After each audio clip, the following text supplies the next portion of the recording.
Good evening. How's it going? I'll pop you up here, Matt. There we go. Good, Can good. you? Yeah, can you hear me? Okay. Yeah.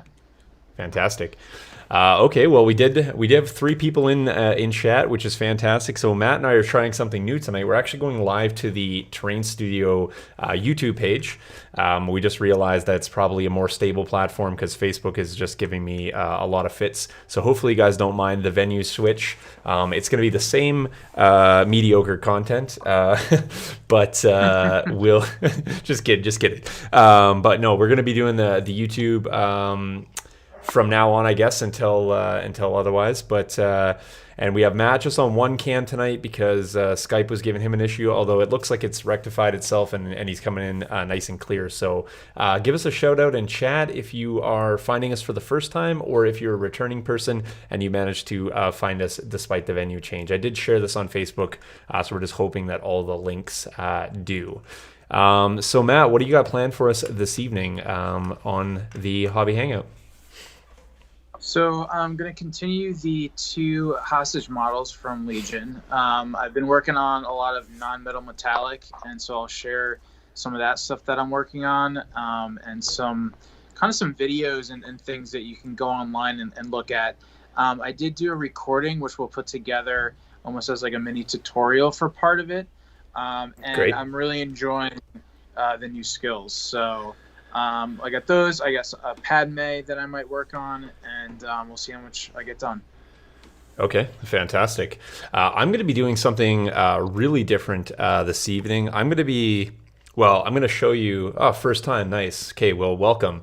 Also, small test tonight. We try to operate the subscriber button. So if you are just finding me for the first time and you don't mind, if you hit the subscribe on YouTube, I want to see if I can get that to correspond to the live channel, so we can actually recognize people that do that. So do me a favor tonight if you guys don't mind, and if you want to immediately unsub, I'm okay with that too.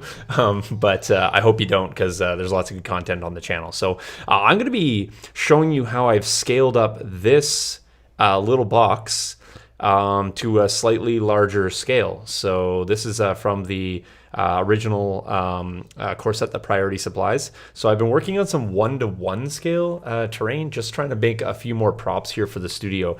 So you guys can see I got the Death Star back drop here. So that's a 1-to-1 scale. And I've been working on some of that. And I'm going to be working on making a replica of this one tonight in a more square format. But I'm going to be working on that. And I might get the Proxxon cutter out later, but if not, next week for sure I'm on it. I've been using it a ton. It's actually set up on the other side of the room, surrounded by a pile of foam. So that's going to be my task this evening. So Matt and I are working on two extremely different things, although it is both Star Wars related, and it seems the kind of the theme of the day. However, I'm going to be hard shifting over to be doing some fantasy stuff here in the next little bit. So you guys will see some of that happening as well. I got some structures to build, some both landscape and Proxxon for Life. I like that. So CC Howland coming in for Proxxon for Life. Let me just ask you this. If you guys are unfamiliar, do you have any of the shifting lands rather, Proxxon tools? Because I have assembled one last week. I finished up the one. Oh, Matt, I forgot I should give the viewers, immediately upon finishing the stream last week, I walked over to my workbench and found the hardware that I could not find while I was on stream. Oh yeah, yeah. So I just sent Matt a text right afterwards. I was like, with a picture, here it is. So I did finish assembling that, and I do have those all ready. So if I don't have them out tonight, you will definitely see them next week. I've been living and using them all week long, and they've been fantastic to use. So without further ado, why don't we jump over there? We're going to continue chatting all night. As I said, the rules of chat, the Hangout, ask questions, tell us what you're working on, bother us as much as you can. Matt and I both love distractions, me more so, so that I can just procrastinate on the work that I'm doing. So I'm going to swap over, show you what I'm doing, and then what we'll do is we'll come back and get Matt under the close cam here. So, oh, hey, look, Matt, it worked. We have a subscriber right there. Tyler Lovelace, thank you. Want to get you guys on screen and acknowledge each of you. So the sub button worked. Fantastic. Thank you very much, Tyler. All right, so we're going to jump over here, and I want to see if I can get the sub button to work over here too, because I'm not sure if it that will be the real kicker. If the sub button doesn't work on every screen, well, we'll do our very best to try to get it to work, and I'll do my best. Let me go back over here. One second, little logistic change here. I'm going to put the sub button on every screen, and there we go. We'll see if that'll work. So what I'm going to be working on tonight is, oh, I went crazy quiet. Oh, that is because, hang on here. Perfect. Sorry, I need a mic switch. I'm going to be sitting over where the boxes are, and so I had changed microphones. So I should be nice and loud again here for a second. So what I'm going to be doing tonight is I'm actually going to be working on, there's my scaled up box. So I might get to painting that tonight. What I have to do is give that another coat of a combination of Mod Podge and black paint. That's what the base layer is going to be, and then I'm going to bring it up to the actual color. But the pink box in the back, the ones that you can see those thermal grenades in, that's actually the box I'm going to be working on this evening. So we're going to let Matt get set up. Matt looks like he's good. So let me bring Matt's image in here a little bit. Matt's going to be painting under close cam for you as best we can, and we're going to hope that Skype's going to cooperate and stabilize out. There we go. Yeah, how do we look? There we go. It's getting there. It's getting there. Yeah, I think that works. So great. So that we have going on. So Matt's going to be painting. He's got his wet palette out there. Looks like he's been working on some very bright colors. So hopefully we'll see some of those happening tonight as well. So it's a little bit messier than it was last week, Matt. Yeah, so one tip here, if anyone's ever used a wet palette, last time I painted, I actually put too much water. So initially when I put the paint down, it was good, but then it started kind of to creep out and seep out. So just be careful with how much saturation you have on the sponge and on the paper. Okay. So yeah, that's why it looks so freaking messy. Well, that works. Let's see. I'm going to be, there we go. I'm going to be quiet again. Now I'm back to loud. So so what I'm going to do is I'm going to switch back and forth between cameras, but I'm probably going to put Matt under close cam for a while, which will look something like that. And then my close cam will again look like that, but I'm going to switch microphones and get on the other screen for you. So I'm probably going to have that one up for me when you guys are checking out what I'm working on, and make the requests for us too. So if you guys want to see one thing in particular, I'm going to work on a small screen so you guys can see Matt. But if you want to see what I'm working on or have a question, I can quickly swap over screens for you guys. So give us about 10 seconds. We'll get everything squared away, and we'll get Matt. Matt, you can take it away and just keep chatting there. It's fine. Cool, yeah. So one of the things I'm going to start with is putting down some ground texture onto these bases to match my clone army. And I don't know if you can see on the screen here, but on my clone trooper, I have these like little orangey red dots that I decided to add after I did the initial texture on these, because I textured them before I primed them. So what I'm going to do on these models is actually leave a little bit of room where I actually want to put the dots. And this is supposed to kind of represent one of the planets that the 501st fights on in the Clone Wars TV show. So that's what I'm going to start with now, and then let that kind of dry, and then kind of start doing some wash shades on some of these hostage models. So that's pretty much it right now. So I don't know, Shawn, have you ever used this ground texture, this Vallejo? I don't know, here we can see on the screen here. I mean, have I used it? I literally probably have a dozen containers of that on my shelf right now. Yeah, right. It's pretty good stuff. My primary one is I really like the earth brown. That's my starting texture. The reason I like it is just because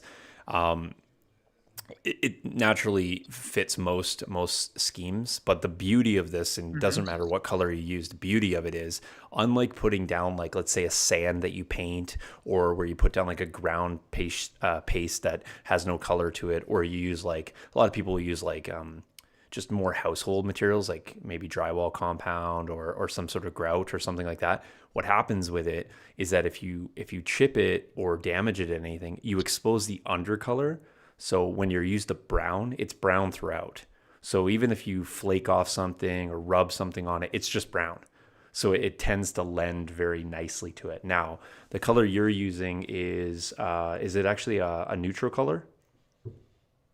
Yeah, it's gray, but it dries roughly clear. Like the actual sand is gray, and then Yeah. I guess the material is like a clear material. So, it's funny, when I first bought it, I thought that it was going to kind of be like all gray, and then I realized that I needed to really paint over it for Yeah. the So application that I wanted it for. right. I want to make sure I'm loud enough for you guys too to hear me. I am on second mic here, so but yeah, that's exactly what I'm speaking about, Matt. Like, so if you use a texture that's the color that you want, then it really lends super well to any damage or flaking. Because honestly, bases are what kind of get beat up on models quite a bit.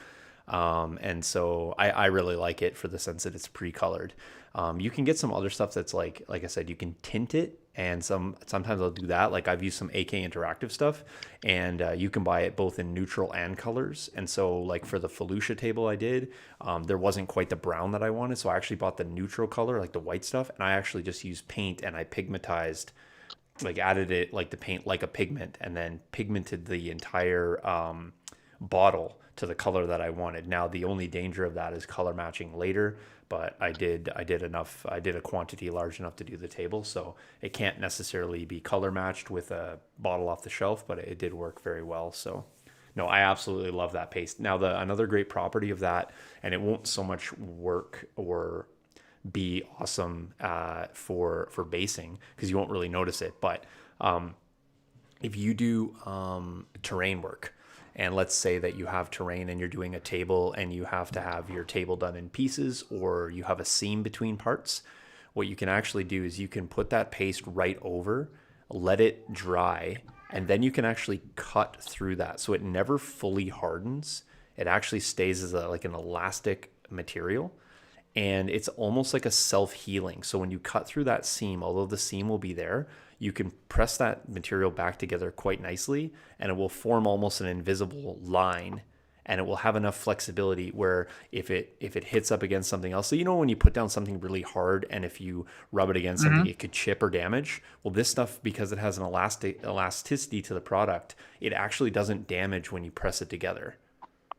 And so it has that nice flexibility. It's dry. It's not going to rub off. It's not going to delaminate. It does have adhesive properties to it, but it has the elasticity to not chip or break, and that's why I use it for basing material.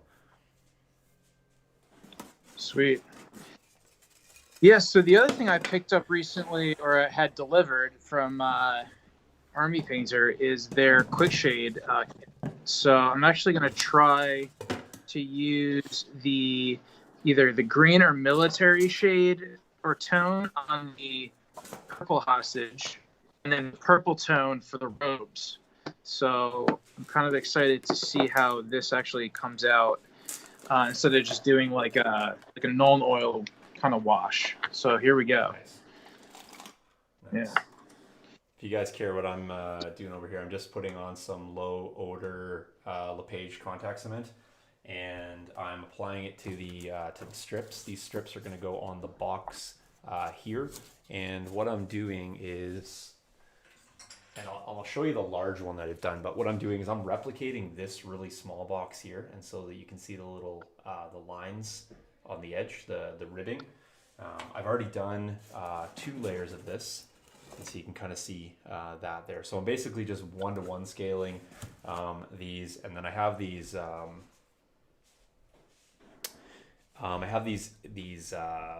grenades. They were actually Coke and Sprite containers from Galaxy's Edge. I had a friend, Michael Hammond, go there, and he actually got them and sent them.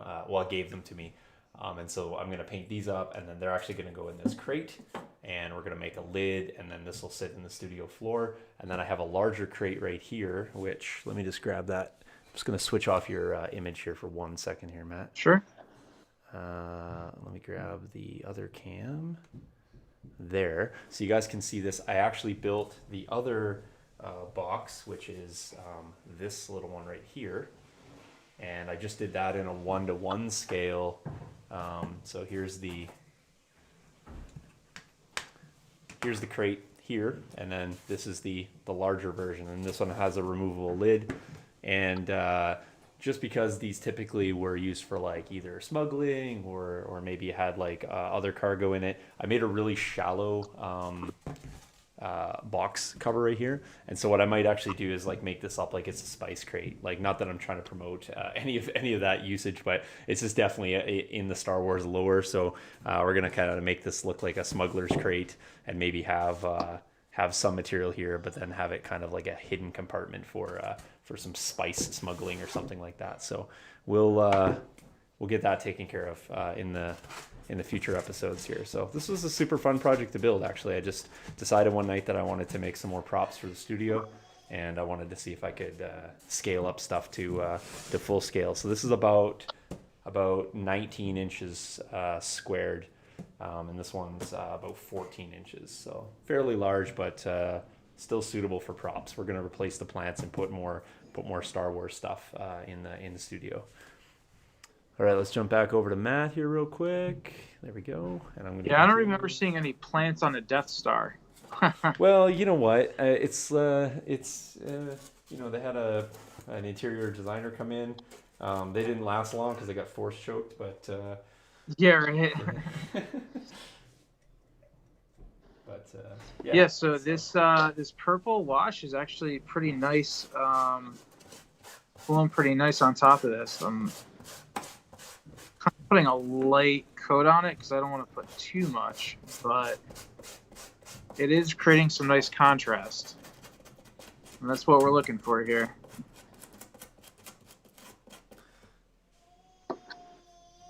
My apologies. Yeah, what's that?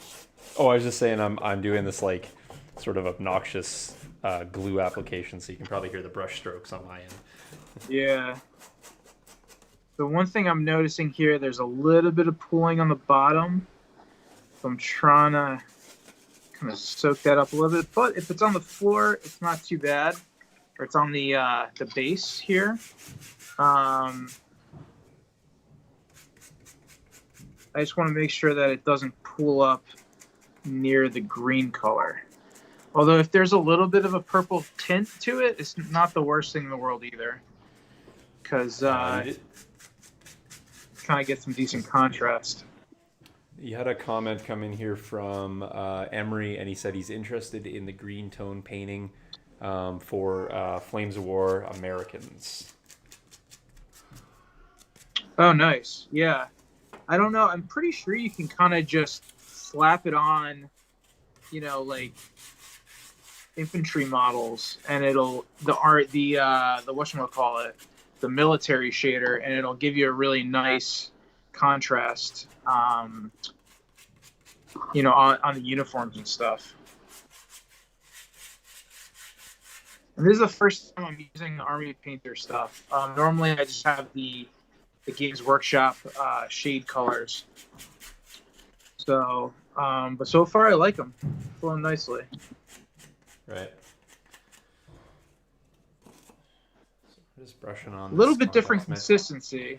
I think I watered it down a little too much, so I'm gonna not actually water it down at all here.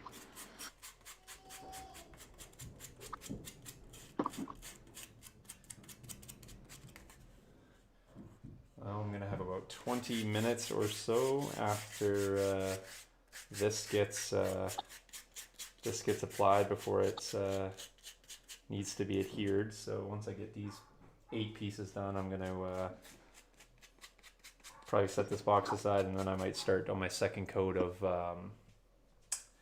the Podge black paint mixture on this this crate.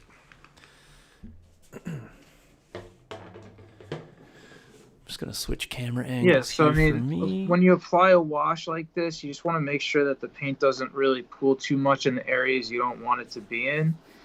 And we're just trying to create some shadowing here.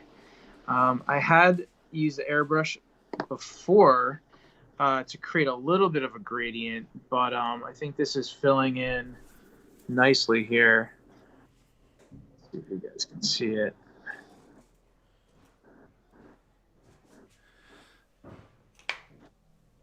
So definitely want to let it dry before I do any other painting over it. So we'll see how long this dries.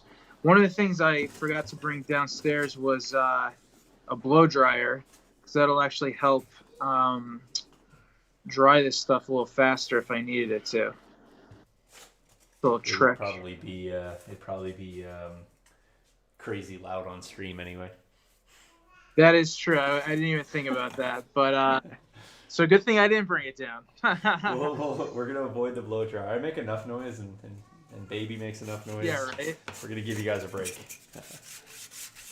You should let us know in chat though what you guys are working on this evening, or like you don't have to be working on it now, but like what's on the go for you guys, hobby wise. I have like so many things that need to get done, but commissions take priority. This is not a commission, but I'm just waiting on a couple materials, and then I have to get cutting some bricks. So I just sometimes I just get these like inspirations, and I'm just like, I need to build a large Star Wars crate tonight. So and then I go down this pathway of just getting myself into all kinds of work that I really don't need right now, but it's fun. So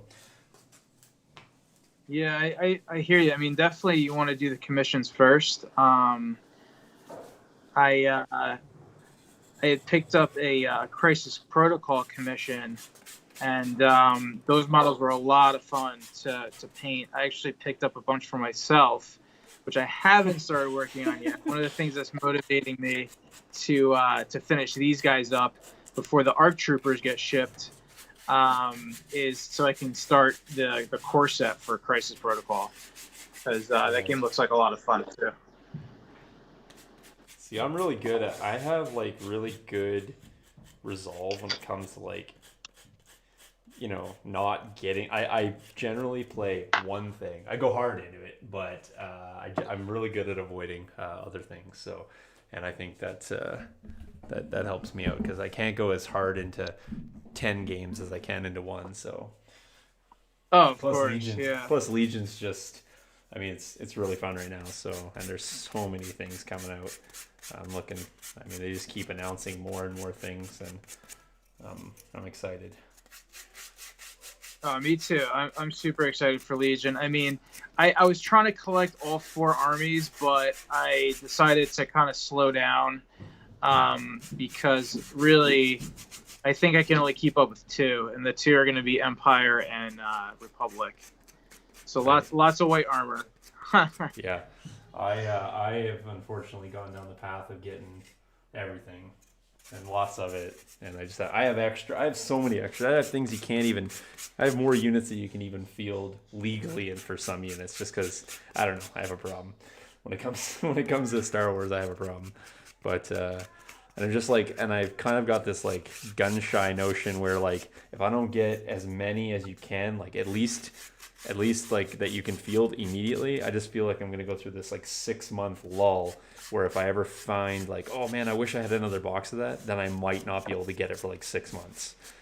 And so as a result of that, I'm just like, okay, 3 of this, 2 of this if you only need 2, but I just get the max number now because too many issues with trying to find Star Wars stuff, which may be a good thing. I mean, it's clearly a sign that the game is popular, but it's a little frustrating. Yeah, and I hear people's frustrations online a lot too. So yeah, no, I was about to bring that up before, right? So yeah, the thing is, it's like with the supply issues and the shipping and everything. I mean, hopefully they got that straightened out, but we will see. I mean, I think COVID's to blame for some, but maybe not all. I'm not 100% sure, but I'm sure there's lots of things that you and I both don't know, but not trying to harp on anybody, like trying to get stuff out in this logistics of this world right now, but yeah. It's just a challenge for sure. So I'm gonna actually try this. Oh, go ahead. No, I was just saying, so with this contact cement, you really got to put it down on both surfaces. So it's a bit annoying in that sense, like, because sometimes you have to like kind of guess where, like for example, these strips, I don't have a mark for them, so I'm just kind of putting it in the general area. Um, but you put your contact cement down on both surfaces, and then you let it tack up. And then the nice thing though about for this stuff in foam is it just like is an insta bond, and it holds really nicely, and it's not super messy, and you're able to get really clean lines with this. So it's got its advantages. The fact that it takes like 20 minutes to set up is not the end of the world.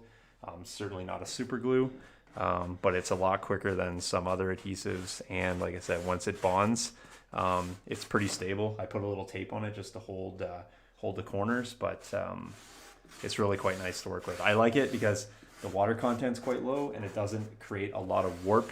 Actually creates no warp, and that's a significant advantage over a lot of like white PVA water-based glues. So go ahead. That's like super technical and nobody really cares. So go on with your cool stuff. So I'm actually going to try to use the blue wash here on the skin of this alien and try to go for kind of like a bluish gray effect. So we'll see what this looks like when it dries. I think it might look pretty neat. Yeah, because I had been using pretty much just like a black wash and a brown wash for like all my stuff, and I said, hey, you know what? I need other colors. I want to get creative here. Let's get everything. Nice. So yeah, we'll see how that works. Okay. All right, so this guy, I'm gonna set him aside. He needs to dry, but yeah, I'm gonna do that. If I can get a close up here, this guy's face. All right. Just 1 second, Matt. I'll swap that over so we can see. 1 second.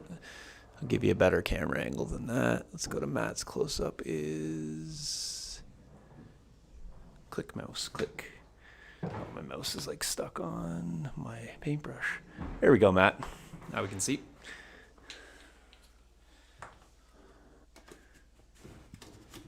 Yeah, everybody can see that.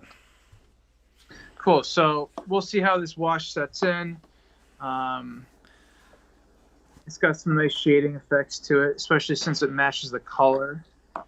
So it's just an easy way to add some contrast and some shading. So let's get to some actual painting. I had done some new ideas here for me is in the non-metallic metals. And so basically you're making the model look like it has metallic effects on it, but you're not actually using paint with metallic flakes in it. So I did some research on YouTube, and I found this page Squidmar. Are you familiar with him? Yep, sure am. Yeah, so he's got some good videos. I used his gold recipe for this, and I really like how it came out. And then I found another one for the silver, which I'm not a huge fan of how it came out, but it has a pretty cool effect to it. It looks like it's almost like shiny armor. And the tutorial I was watching was on a like medieval. So those armor plates looked really cool with how they did it. So I'm trying to figure out how much work I have left on this mini. I think I'm mostly done with it right now, just for the base. I just need to let this dry. But yeah, like you said before, it kind of like dries into like a gummy texture, and it doesn't. It's not brittle. It like kind of flexes. Yep. That is the best property. The best property of it. Yeah. All right. So you know what I think I'll do is let's actually do some non-metal metallic work on my Padme here. So I had done a Padme right here for a commission, and I used regular metal. I still need to do a couple touch-ups on it because I didn't varnish it before I did the metal. So if you use regular metallic paint, and you varnish it, you're gonna lose the shininess to it. So what I'm gonna do is I'm gonna prime it, or I'm gonna varnish it, and then go back over it with the metallic paint to keep the highlights on it. So see if we can get a close up here. Yeah. So I'm pretty happy with how she came out. So what I normally like to do is put down all the paint that I'm going to use all in one area. And so this palette is a total mess. I should probably get a new one, but I'm going to wing it here because I've already been doing some non-metal metallic grays. And here's the formula I'm using. I just have pretty much most of the Vallejo game color set of the Game Air and Game Color. I think the model color set has better colors for doing non-metal metallic, in my opinion, based off of what I've seen. But what I'm going to do here is you pretty much need like a black, a white. So that's pretty much any brand. And then for kind of like the darker recessed areas to kind of get more of like a shimmer effect, I mixed this like scurvy green with black to make it like a dark green color, but it almost looks a little bit turquoise. So if you see on my wet palette, it's actually this like kind of greenish black blob right there that's a little dried up.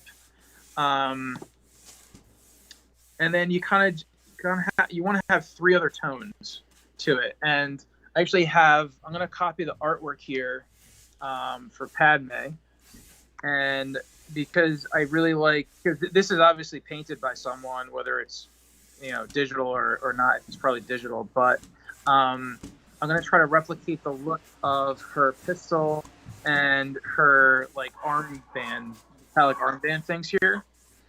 And we're going to do that on live right here. So let me get this up so I have it for my reference. And we're going to start. Did your dog have a vicious a vicious greeting? Well, the one that came down here was quiet. There's one that's upstairs that's the loud, obnoxious one. So.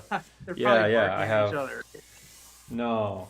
I have a husky, and I have an overweight Chihuahua. So I just tell people I have 2 huskies. One's a breed description, one's a kind of like a physical description. But yeah, my Chihuahua is just super loud and obnoxious and likes to be dominant. And no, my husky's quiet and likes to just greet people. So while you're doing that, Matt, I'm just going to talk briefly, real quick about the stuff that I'm putting down. So like, if you're familiar with like pink insulation foam, it's like my favorite substrate to work with. So I do a lot of work with it.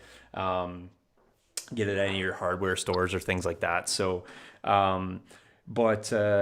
like the foam is strong, but the build property of it doesn't necessarily lend well to like rigidity. So if you were to like bang it around like a prop, for example, you're going to damage corners or scratch it and expose the pink foam. So what I'm doing right now is I'm taking just cheap acrylic black paint, and it works better the cheaper, this kind of thick stuff. And I'm applying it with Mod Podge. And so the Mod Podge is basically like a preparatory material that flattens out surfaces and kind of prepares things for paint. It also works as a sealer. So mixing these two together kind of gives you like a thicker coat. And what I'm doing is I'm actually putting down 2 layers of that on the foam, covering it. So the first layer is down. That's kind of what you see now. And the pink exposed foam that's around here, that's kind of where it started.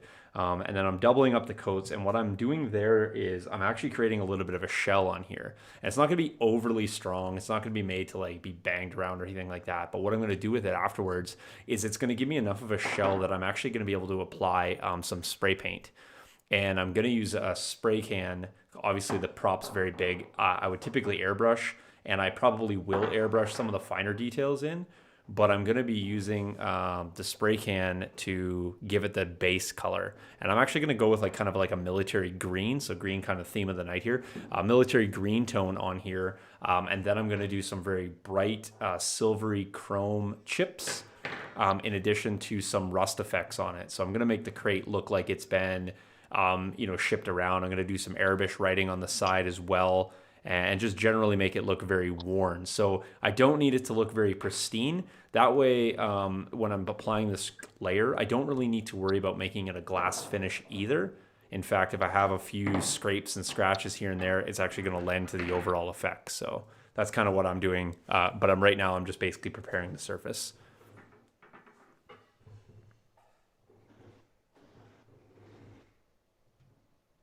Yeah, so right now I'm just kind of blocking out some of the color here of a kind of like a cool gray color. It's actually called somber gray. So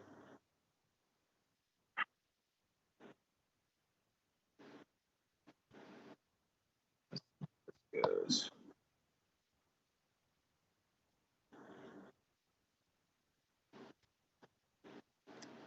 Oh, and I did not glue her on the base very well, and she's coming off. I have to improvise here.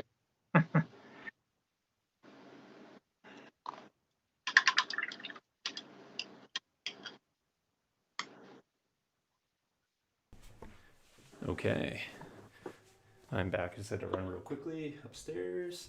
All right, so back to the application for me. Switching over to a much larger brush than I was using before. So Matt's using the fine detail brush, working on the fine details. I'm using the largest brush I could possibly find and applying just plain old black. So clearly we know who's doing the more interesting work. All my stuff just is just sucky till the end, I think. Like it's like all the terrain work and prop building, it's just gross until the end. Then it's like, "Oh, that's cool." Nobody cares about the process. So now, would you normally try to airbrush that with like, I don't know, like more of an industrial type of airbrush, or do you like what's your ideal process for that? I'm not typically. I mean, I build large things in tables, right? But even for a 6x4 table, I'll airbrush the surface. Like when I'm doing like surface texture and stuff, I don't really. So one thing that I don't really like and kind of despise, just the look of it in general, is dry brushing. I really just I don't like dry brushing. I find it's like too much of a uniform, and let me just say this: I don't want to knock anybody who likes it or does it. I just find it's too much of a uniform process. It's a quick, dirty, easy technique. A lot of people do it for like terrain and stuff like that to like get 3D prints ready. I don't knock it for that. I just don't like the look of dry brushing. So I use a lot of inking, a lot of like ink application. I use a lot of sponges as well. So my typical application for terrain is actually like put down the base layer, whatever the base texture is, whether it's sand, a texturized surface, or a putty or a paste. And then I will typically ink for shades. And then with the inking, what I do is I don't like just put down uniform inks and leave them, but I then start sponging. And so I use my sponges to like naturally tone up the inks so that they are pooled in different areas, the density changes, the amount. So sometimes I'll do a second coat in certain areas. And so my like equivalent of like changing a tone of something is, instead of applying subsequent highlighting layers, what I actually do is I use a sponge to create subsequent low light areas. And so I much rather low light something than highlight, because I just don't like the paint sitting on the surface of everything. It just generally to me, it just makes it look too uniform, because it's very hard to dry brush a large surface and have it look natural. Because when you're dry brushing, if you have it all go the same way, well, all your highlights on the same side, and it's like when you look at a table, you look at it from different angles, and you don't necessarily have a single point of light. Like I don't try to create my stuff with a single point of light. If I'm doing a diorama, yes, but if I'm doing wargaming terrain, no. So I'm not going to like highlight one whole side of one building, because the second I change the orientation on the table, it looks weird. So for me, much rather do it with inks. And then when it comes to big stuff, what I do is I use sponging, and I use that to kind of create my different effects. And I think that sponging just lends to creating a much more natural looking finish than a bunch of dry brushing does. I also don't really like to use brushes. I use more sponges. Like I even paint with sponges. I like painting with sponge brushes much more than I like painting with bristle brushes. One, I find that I don't have to worry about brush strokes as much, which is really important. But secondly, I think I get more control, a more uniform application of what I'm putting on with the sponge. And then what I do is I use like my main sponge that I use is I buy like large car washing sponges. I get like kind of like the cheese finish ones, like they look like Swiss cheese. Yeah. They're also found in like, you can also find them in like sections that like have like wallpaper, like areas of like hardware stores where they put wallpaper on, because a lot of people will use them for like applications of like wall adhesives or doing like different sort of like Art Deco type finishes on walls. And so I really like those, and I break them up into as small a piece that I need, and then you get this really non-uniform. You can use them for chipping or for weathering. Let me just grab a piece real quick here, Matt. Well, and I don't want to take away from what you're doing, but I want to show you Sure. what I mean by like how you can get a really nice finish. So let me show you two pieces here. So these, I don't really give away, and of course I'm giving away lots of secrets, what I want to do. So this piece right here, if you see this, is that showing up on your screen? I think I it guess might you be can see delayed. it on my screen, Yeah. but like I'm not sure if screen. Anyways, if you guys are seeing this in chat, this piece right here only took about from minus dry time from a primed gray piece to like this finished sort of stone look with the different highlights and lowlights, about 15 minutes. And I never used, same thing here, I never used a single brush to do any of this. I never painted either one of these pieces with a brush of any kind. So I actually applied the ink with a foam brush, like, but no actual painting, just sopped it over the entire thing. And then I actually used paper towel, and I love paper towel and sponges to create the finished look on here. Let me grab the other camera here for a second, and I'll do a close-up. So it probably will be a little bit easier to show you. There we go. It's a bit better. There, I'll show it in a little bit larger format. So all of this right here, is that showing up for you now, Matt, or no?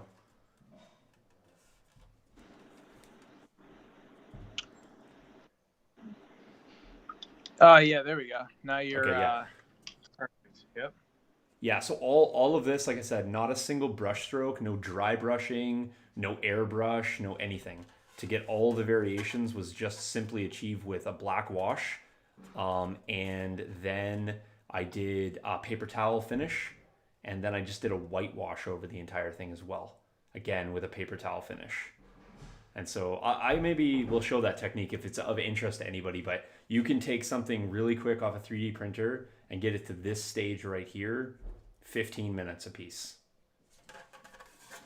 Not difficult. Yeah, it's pretty easy. Quite easy.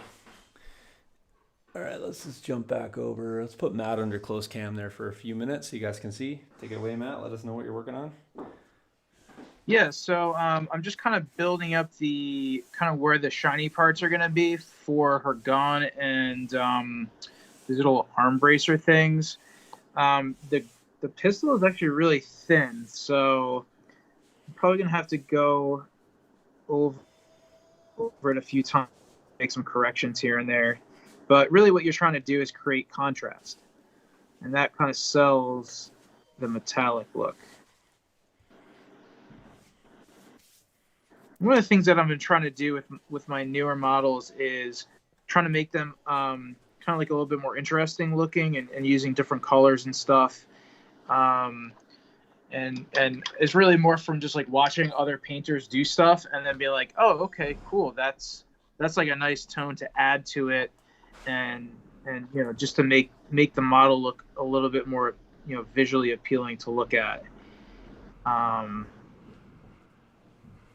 So one thing that I noticed here with this model versus, let's say, the older, the earlier Legion models, is that her gun is very, very thin, which you couldn't have gotten in soft plastic. So this kit's a lot nicer, I think, than some of the previous ones. So right now I'm putting on the like kind of blackish green to kind of create that barrier in between the gray tone. All right, looks like we're getting some shouts in chat here for wanting to see that paper towel technique. I can definitely make that happen. I have a few more pieces, so I'll add that to the queue of things to get on screen for you guys. Yeah, super easy technique, and I'm not sure how to word this properly, but like when you say super easy, like I'm always cautious about that, because like I think that's a relative term to say. Like easy. Well, yeah, easy for you. You've been doing exactly. So yeah, so I guess what I want to say is, let me say this: the technique is very simple, and so the steps, the materials, the process, all simple. To do it is also, in my opinion, very easy. So it'll be easy to follow. But like, I don't know, how many things have you ever opened up and it's like, assemble in 3 easy steps, and like 6 hours later you're like, who wrote these instructions? You're just like, you're freaking out at like, you know what I mean? So I will show the technique. I'll leave it up to the viewers to decide whether it's easy. I want to say though, I think I'm quite confident that it is easy to do, and it'll be a matter of sort of experimenting. So there's a certain way that I like to apply the paper towel, and there's certain like actions that I use like a lot of flicking actions, and it's a matter of like constantly looking at it and be like, no, I need more ink here, and you might dab off too much, and it's like, oh, I got too much off there, it's too light now, put a little bit more on. So there is kind of like that little bit of a finesse back and forth, just kind of like what you're talking about with like, oh, I think I thinned this paint a little bit too much, or it's too thick, and like that comes with experience, to kind of know if something's too thick, too thin, got too much, not enough, need more. Like that's what comes from experience. But the actual technique itself, I think, will be fairly easy to follow, and super easy to at least try. Everyone's probably got paper towel. I shouldn't say everybody, because like COVID's like made like everything difficult to get. So maybe paper towel included, but it's, I mean, you could probably substitute in toilet paper, and you can certainly do it with a sponge if you just want to go a sponge as well. So yeah, but I kind of like said that, and I was like, I don't know, I don't want somebody to be like, oh, you said this was easy, and like now I can't even follow it. This is really hard. Right. I'm never doing terrain again. You've ruined me. I don't want to be responsible for that. So.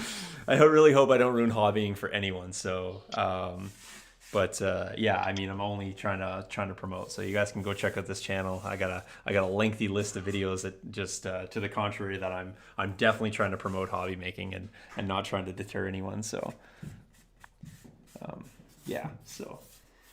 Like even, I mean, I think it was like 2 weeks ago I started that piece I did for the Patreon tutorial, and I was like, oh, look how easy this is. And like, then I made a video of it, and I was like, man, this took me like 4 hours to film this video, and it's 45 minutes. And I was like, this hopefully this comes across as being easy. So I try not to use like the magic of television too much in the tutorials that I do, because I want to be realistic to like the time frame, but like nobody wants to sit there and watch a real-time drying of ink. So I do cut a lot of that stuff out.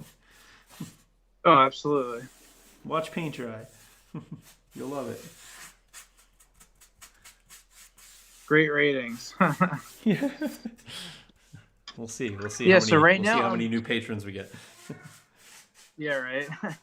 um, so right now, what I'm doing is I'm kind of like lining with the dark areas. This is what you might use a wash for, but I'm actually using black paint, and I'm kind of pin lining this gun to create kind of the shading and the contrast here, because it's very thin. So it's not really going to take a lot of actual gray paint for me to, I think, get the effect that I want. But it's really hard to see where the lines break if you don't have this down. So it's really just getting a thin brush and kind of just getting into the little cracks.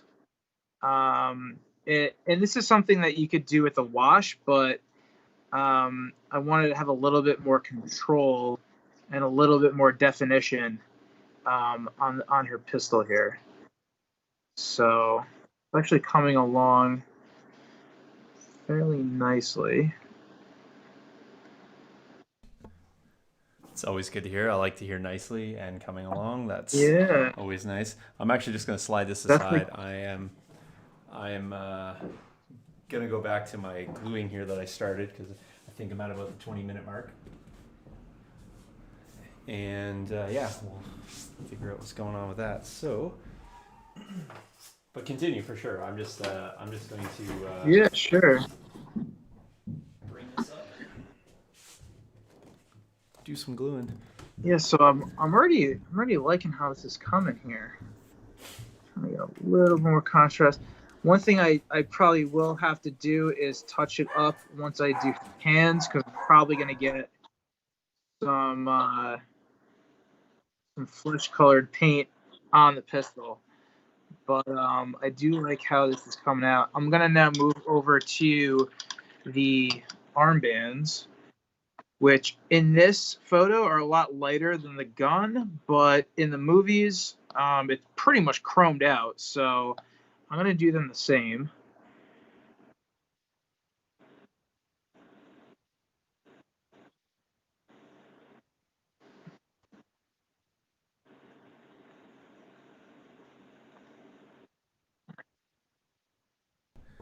I think I accidentally turned my piece around the wrong direction. I just realized, like, oh, that's too long for the side there. So let's try this side here. It's square, but it's like about a millimeter off being square. It's really hard to keep this foam. Like when the larger the scale, the harder it is to keep it like precise. So when you're working with styrene, it's like a quarter of a millimeter. It's like, oh, okay, good, I got this precise. With this foam, it's really tough because one of the variations when you're working with the cutter is the heat of the blade. It will always remove a little bit of material, and Yep. so everything is like you try to account for the burn, but it's like sometimes it's rather difficult. But I mean, the nice thing too is the larger the scale, the more forgiving it is. So it's got that going for it anyway. All right, so I got that one there. So this, then I need to grab another piece and do that. Just using So the little Shawn, did you space. order a wet Yeah, go palette ahead. yet, or what? I did not Did order I a wet sell you on palette. getting a? I did not. I'm waiting for Army Painter to sponsor the channel here and just send me some stuff. Yeah, right. They should send. I need some extra sheets. Look at this. I'm like making a Yeah. mess over here. Yeah. Fair enough. Just burning through these things here. Yeah. That's kind of what we do here is just burn through hobby materials. So, no, I did not get Oh one, yeah. but I should definitely get one. I'll tell you, man. I I fully intended to cut some bricks tonight, and then I was like, oh man, maybe people want to see these like crates I made because I was like, I popped these up on like a Star Wars like prop page, and I was like overwhelmed by like the number of like people who were like liking it, and I was like, man, I just like decided to make these things. People were like, oh, those would be awesome to keep my cosplay in, and like I want some of those to like store stuff in. I was like, geez, I didn't even know people. I just made a crate because I thought the crates looked cool, and I wanted to scale something up from Legion to like real life, and just yeah, it's just funny like how this Yeah, project those was like cosplays. enough Yeah. a nothing project and then just turned into something real quick. So I was like, oh, that's fun. So no, I have not done anything except for build these crates in the last basically since last week. I played a little Legion and I have been doing a lot of work, like actual work stuff. So Work. but Yeah. Yeah. I have a Kashyyyk tree that I need to get back to. Like it's calling my name. It's over there on the other side of the room, and it's massive. It's a massive project, and it's like it's kind of like ready for more fun stages because I kind of finished all the like really sort of base work, kind of, if you will. Hmm. And so it needs to get some more love, and like it's ready for the coolness factors, and then I just sort of like shifted over to something else. So Tyler is saying that you could just buy a roll of parchment paper for the wet palette. I think he's referencing the wet palette, maybe, or maybe he's telling me don't buy a wet palette and just use parchment paper instead. Yeah, you can. You know, you the there's all sorts of videos on like how to home make a wet palette. You just need a sponge and kind of like, yeah, parchment paper basically, and that's it. I guess if you wanted to get a little bit fancier, you can get the the paper from some of these like manufacturers and stuff, because I think it's actually more, the material slightly different. At least from like some of the videos I've watched from the people that are like kind of more like professional painters. But definitely, just getting started with it, see if you like it, and make your own. And then if you really like it and you kind of want to get to the next level with the consistency of your paints and stuff, I would buy one. I mean, I won this one, so I bought a really cheap one online, and it was working well for me versus me trying to just make it. But yeah, there's definitely a lot of different options there for you, and you kind of just want to figure out what works best for you. That's the great thing about YouTube. You can really research a lot of things from different people that share their experience with you. I'm just So I'm just applying a little bit of painter's tape here. If you guys are wondering, I guess I'm just off camera here slightly, but I'm just applying a little bit of painter's tape to the corners, just to pull in the seams. So I have 45 to all the corners, and that was definitely, so these boxes. I was joking with my wife, and I was like, she's like, "Oh, what were you kind of doing down there?" Like, come out of the studio and come upstairs. I'm like, well, I work for 6 hours and I turned a box, because I've been using boxes as base structures or milk crates. In this particular case, I was like, well, I turned a box into a foam box. After like 6 hours of work, I literally just created the exact same thing that I started with. So it's a little bit different though, because there's so many angles on this thing. It's a lot of cutting. It's pretty simplistic in terms of design. Like, it's just a lot of repetitive, in this case, a lot of repetitive side ribs. For the large box, the large box was a little bit difficult because I'm not sure, Matt, check this out. I want to see what you think about this, but let me go my close up here real quick. I made a box into a box. Yeah. So if you guys are, and same thing with chat, if you guys see this box here, the one that I just grabbed, so all these circles, like here, and even the angles that go around, like, or the curvature around that, I did all that on the foam cutter. So it was really nice. I just basically like got my template using the circle cutter, dropped a piece of foam on, walked it through the foam cutter, and I was able to like make like 7-inch circles very consistently, no extra burn. And to just be able to do that and replicate that, I was able to make all the sides turn out like basically perfectly equal.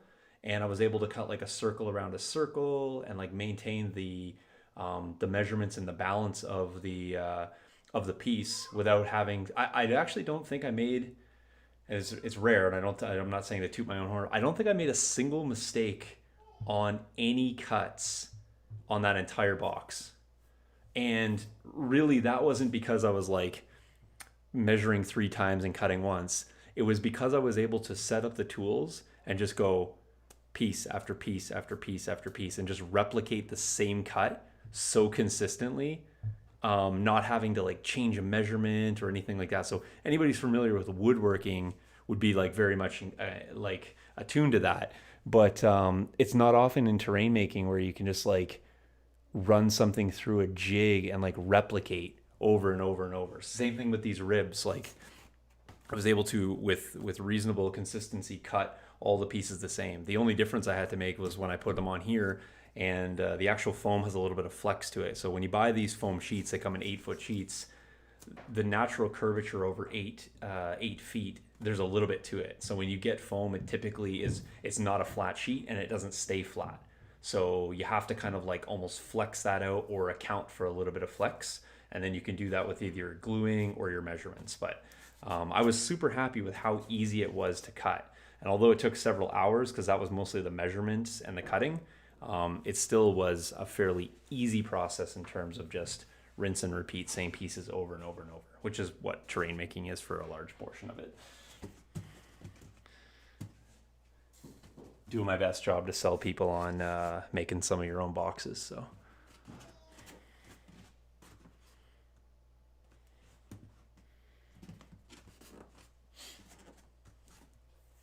Okay. What do you want now, Matt?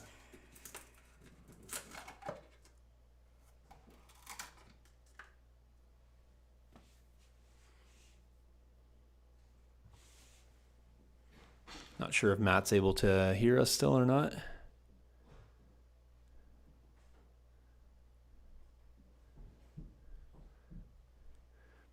Okay, well, we'll wait for Matt to come back in terms of, I think you guys can see him on screen, but I'm not sure if you guys can hear him currently. I cannot, so we'll see what's going on with his audio.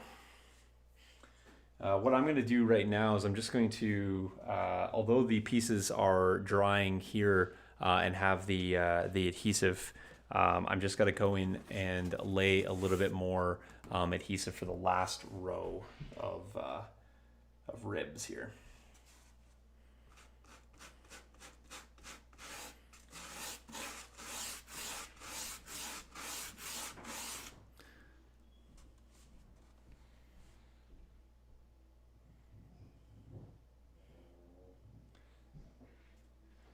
Looks like Matt might be trying to adjust his audio on his end. So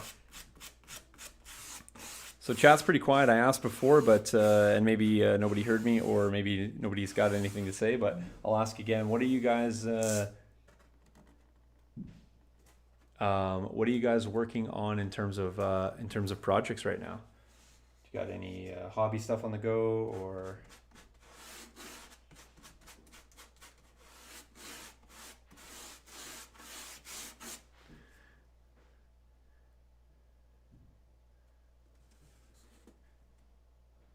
And Matt, if you can hear us, we can't currently hear you, so not sure if you're able to reconnect your audio or not for us. I think he gave us a thumbs up in terms of that he can hear us, but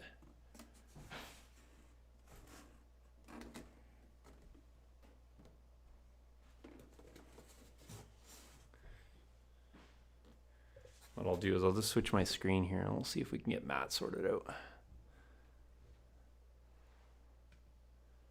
Let's go on the 4x4 here, and then you guys can see multiple angles.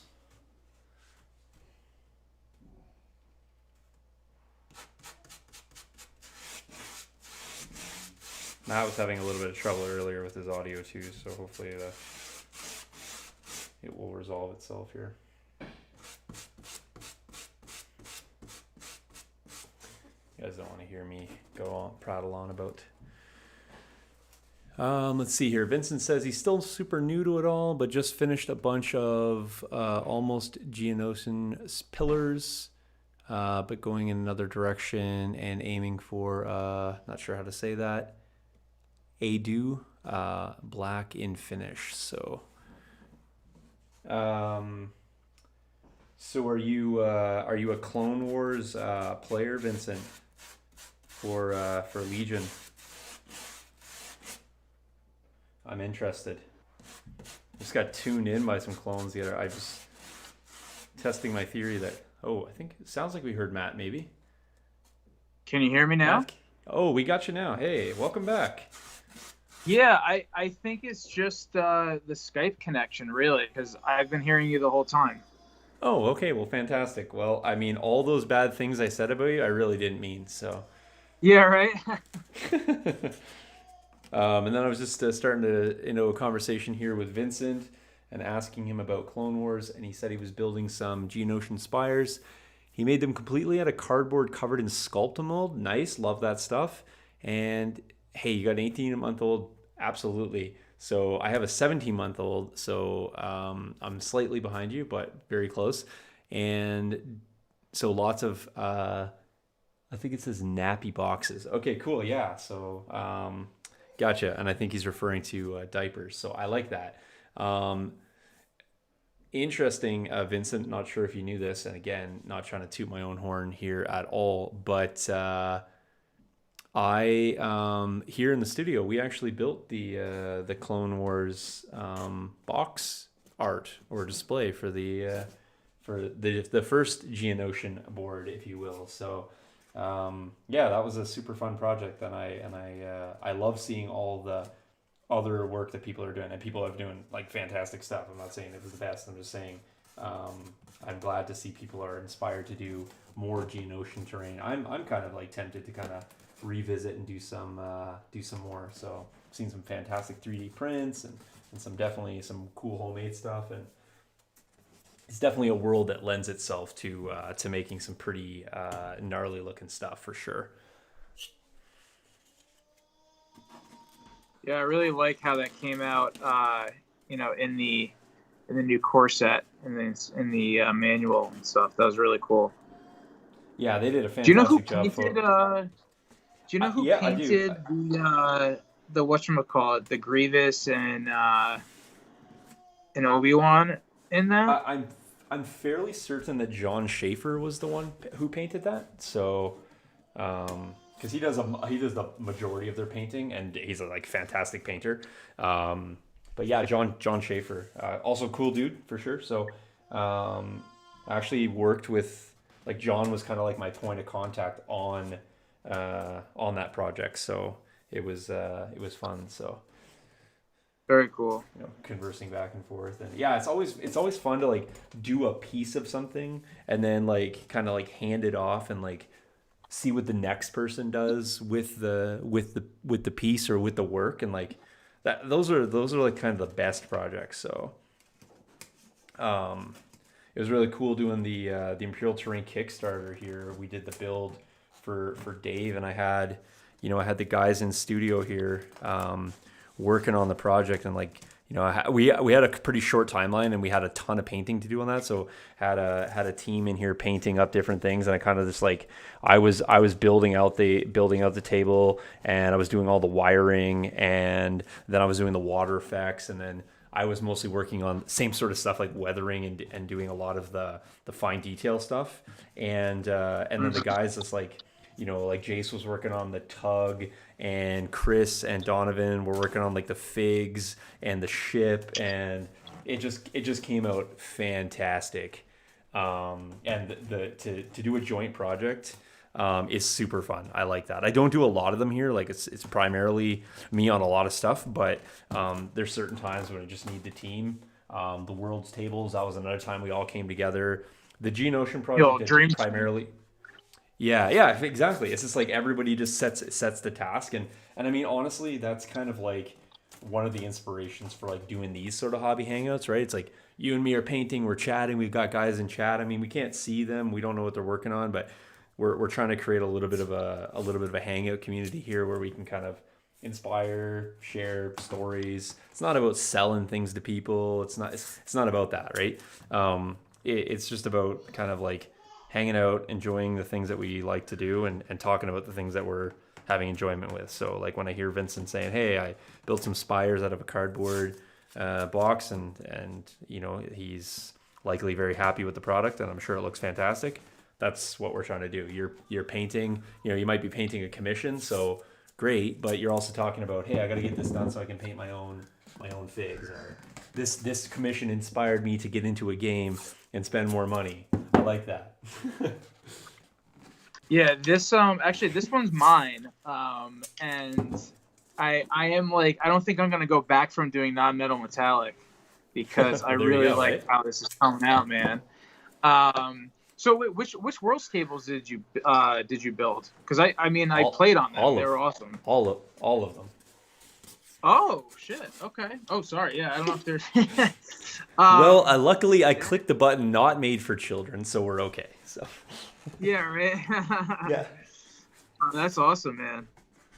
yeah. So and Vincent saying he liked the Fallujah table. I will say the Fallujah table was one of the more fun tables to build because it was like a found type object. So and like I don't know. Sometimes I see this comment and I don't want to take any offense to it, but like when people are suggesting Fallujah terrain and they're saying, "Hey, go out and purchase some aquarium plants and work from that." Like some people write that comment in a derogatory sense, and I don't understand it. If a natural product like a found object and whether you purchase it or not fits the piece and you do work to make it into the world that you're looking for or fit there's nothing wrong with that. Like I don't understand the difference or the negativity that comes with it's just aquarium plants versus it's just a 3D printed piece of terrain. Like honestly, Yeah. if you just print a piece of terrain and you paint it up or you bought a flower that you painted, I still think that you did the hobby work. Like whether your starting platform is nothing to scratch build right up to the finished product, or you kind of got a jump start with a nice platform, whether it's a flower or a 3D print, there's absolutely nothing wrong with that. Like I don't like the negative connotation that comes with like it's just that you painted. Well, you did that work. I mean, honestly, at the end of the day, and I don't mean this in any negative sense, you started with a plastic pre-sculpted model when you started that Padme. The last thing I'm going to say to you when you finish that is, oh, you just put some paint on that? Yeah. Oh, you It's just painted it. yeah, I take a little bit of offense, not personally. Not like somebody says, well, that Fallujah table is just a bunch of aquarium plants. There's a lot of aquarium plants and floral plants, and some were completely scratch built from Christmas ornaments into plants or converted from something. Or like, I don't take offense to it personally if somebody says that, but I don't like the negative connotation that comes from people thinking that because you started from something and you added to it or enhanced it or modified it that somehow diminishes either your skill or your efforts. I just dislike that greatly. Yeah. No, I hear you, man. I'm gonna I quickly think jump off anything. my spice crate here too. By the way, just I don't want to get too much Yeah. on the soapbox. Right. I just No, mean I I mean, just I agree with you. I mean, like anything, unless you buy it right out of the box, like painted like an X-wing model or something, and you're modifying it and painting and stuff. I mean, you're putting the work in, you're getting creative with it. I don't see anything wrong with it, and why it would be, kind of frowned upon or whatever. yeah You know? I don't know I get a little bit miffed at that because I'm just like you know what I mean I build terrain probably more than the average person, but I just like I don't think that starting from a starting point for certain projects. Sometimes, like this one right here, I started from a milk crate. I got a Kissh cut over there. I started from a dog food dish. Like it's you know, for me it's the shape. And if starting with something because it's the defined shape that I'm looking for and I don't want to materialize it out of nothing, which you can do at times, no one should take that away from anyone. And I just hope that we don't. I don't want to harbor or breed or contribute to a community that's doing that. I want to do the complete opposite. So So, Shawn, one awesome thing about a wet palette is I had totally forgot about her. She's got like another little pistol here in this holster. I don't know if that's, kind of like an afterthought and designed for where she's holding what the 11 or whatever it is. right, But what's cool about the wet palette is that I can just go back and like all my paints are ready to go and mix and everything. nice. So, I don't have to open bottles. I don't have to, really really slow down here. I just keep painting, which is awesome. Yeah. So you should No, make that one. I should just make one. Why don't I just make like You but it should would just have to do be like it. kind of like Star Warsy. Like I'd have to like I mean, I got down this rabbit hole of like terrain stuff this week, right? And I mean, this is one of my problems. So I got down this rabbit hole of like terrain stuff, and I was like, what can I build that I can enhance the studio? Then I was like, oh, I can make some like Star Wars type seating. Like I don't have like a couch in here. What if I were just like to build my own couch? Then I was like, oh, I was like, what about a data pad? Then I got into this like modifying like phone cases. Then I was like, oh, I can scratch build a phone case. Then I got onto the crates and I was like, oh, what about a sabacc table? I could make a sabacc table. Then I got researching Right. how to play sabacc. I was down the worst rabbit hole ever for like Star Wars stuff this week, and I was like, wow, I can get lost really quick. And I was like, I had to like kind of bring myself back. I was like, I have so many projects that I need to do. I need to finish up some Friday Night Fights tables. I got to get on this commission. I got to finish my Kashyyyk table, which is not a commission, but it's a project that I want to use as a showcase piece for Patreon. And I just got on this huge diatribe of looking at stuff. It was fantastic. Like, I mean, I feel good about it. I mean, I think you Yeah. can tell by my story that I was enjoying my time, but I'm just like, oh no, I got to Sure. slow myself down. I got to slow myself down here. I was just going wild, but yeah, maybe I do need to build a wet palette. I think I just buy one. That would be it. I think that's probably worthwhile just buying. But um, let me jump over here real quick to me before I can jump back to Matt, just because I want to show you guys I did actually finish up getting the ribbing on. So again, just kind of showing the direction I'm going with. Where's my sample here? This one is rectangular, but you can see the ribbing. There you go. And so I got to do this like little like data or control mechanism, so that'll come on later. And then this one's got kind of like I don't know, kind of like a half a hexagon type lid. So what I'm gonna do is I'm gonna have these grenades. And if anybody's listening from the CIA, FBI, or Canadian Investigative Bureau, I mean fake grenades. Um, uh, and what I'm going to do is I'm going to have the lid kind of askew, right? So I'm going to have the grenades kind of there. So I'm going to like set it off to the side, and I'll probably just do two magnets just so it kind of sets and doesn't fall off.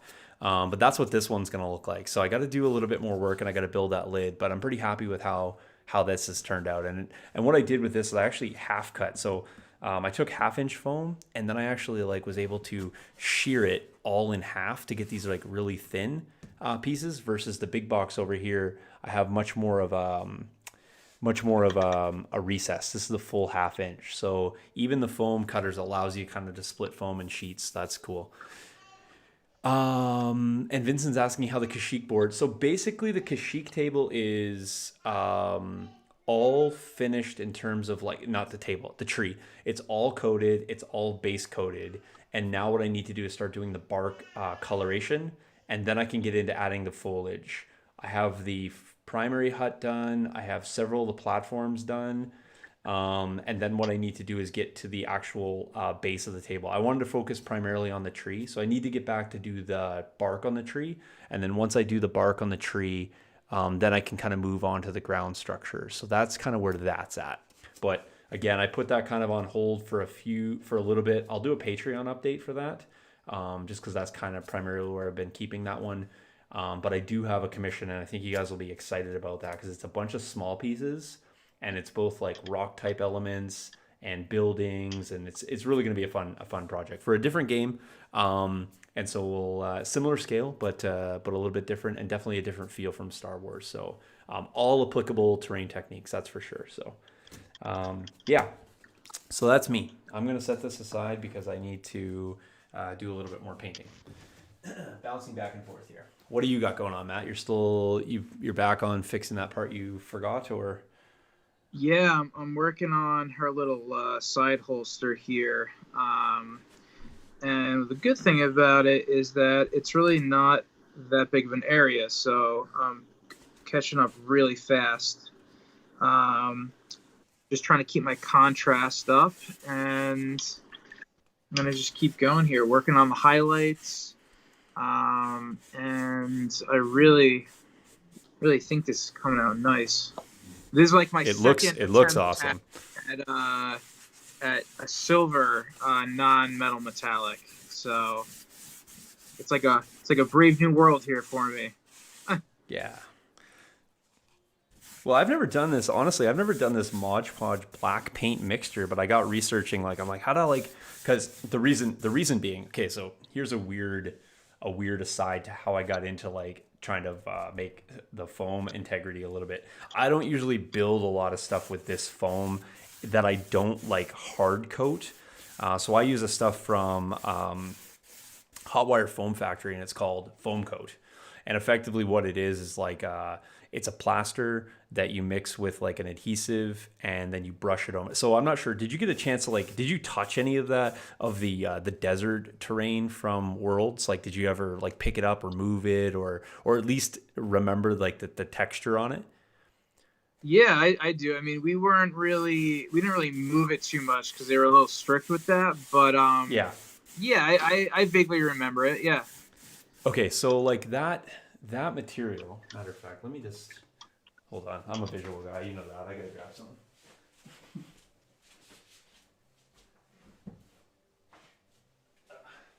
Here we go. This will be a lot easier to show you guys. All right, I'm gonna leave Matt on the screen, but I'm gonna come in and bring. We can share screen here. So that terrain. So this piece right here that I'm showing you guys on cam, and you guys will hear it. My dog will probably bark if I do that too much, but you can hear that, and it sounds like it's a hard surface.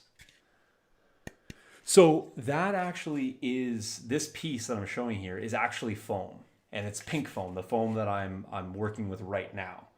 Now, the pink foam, if you look at it here on camera, I can flex that. I can snap it very easily. It's broken. It's definitely not hard in any sense. But this hill, this is just a sample I did for the world stuff. This mesa is actually made out of that same foam. And so what I do is I take the foam coat and I mix it with a material that it's the adhesive. And the adhesive actually adds a little bit of extra strength to it. And then I brush that over the entirety of the foam.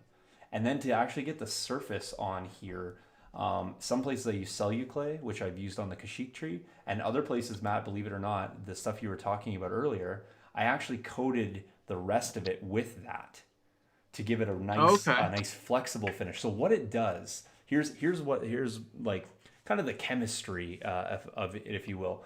Foam coat has two properties. Or two additives rather. You can hard coat it by adding a material called Boost, or you can make the resiliency of it better with something called Bounce. Now, when they're making props, they'll use Bounce because it has a little bit of a depression and elasticity to it. The problem with Bounce is if you press into it, I could damage this piece, and I didn't want to have that happen. But you cannot mix Bounce and Boost, so you can't strengthen it and add elasticity. But I found out a way to get around that. You take your foam coat and you hard coat it with the Boost, and that makes it really rock solid. Then what you do is you add that flexible Vallejo paste that you had to the outside, and then it gives the outside layer a little bit of elasticity, and then the under layer is rock hard. And so if you end up damaging or throwing dice or something into this, rather than chipping it, it actually just bounces off because it's got that elasticity of the acrylic on the outside. So I was able to incorporate two different products together to make a super rigid piece of terrain that you're never going to break. You can drop this on the floor. We've drop tested it just to make sure that it wasn't going to break. And then the piece has great resiliency. Great for a store. Great if you're going to like send it halfway across the country to be played at Worlds, and then it's going to be crated up and sent somewhere else and sent somewhere else. So I really wanted to come up with a piece that that had some resiliency, still had a nice look about it. Hopefully you guys think that it looks okay. It's a little bit of a rock mesa. It's all it needs to look like.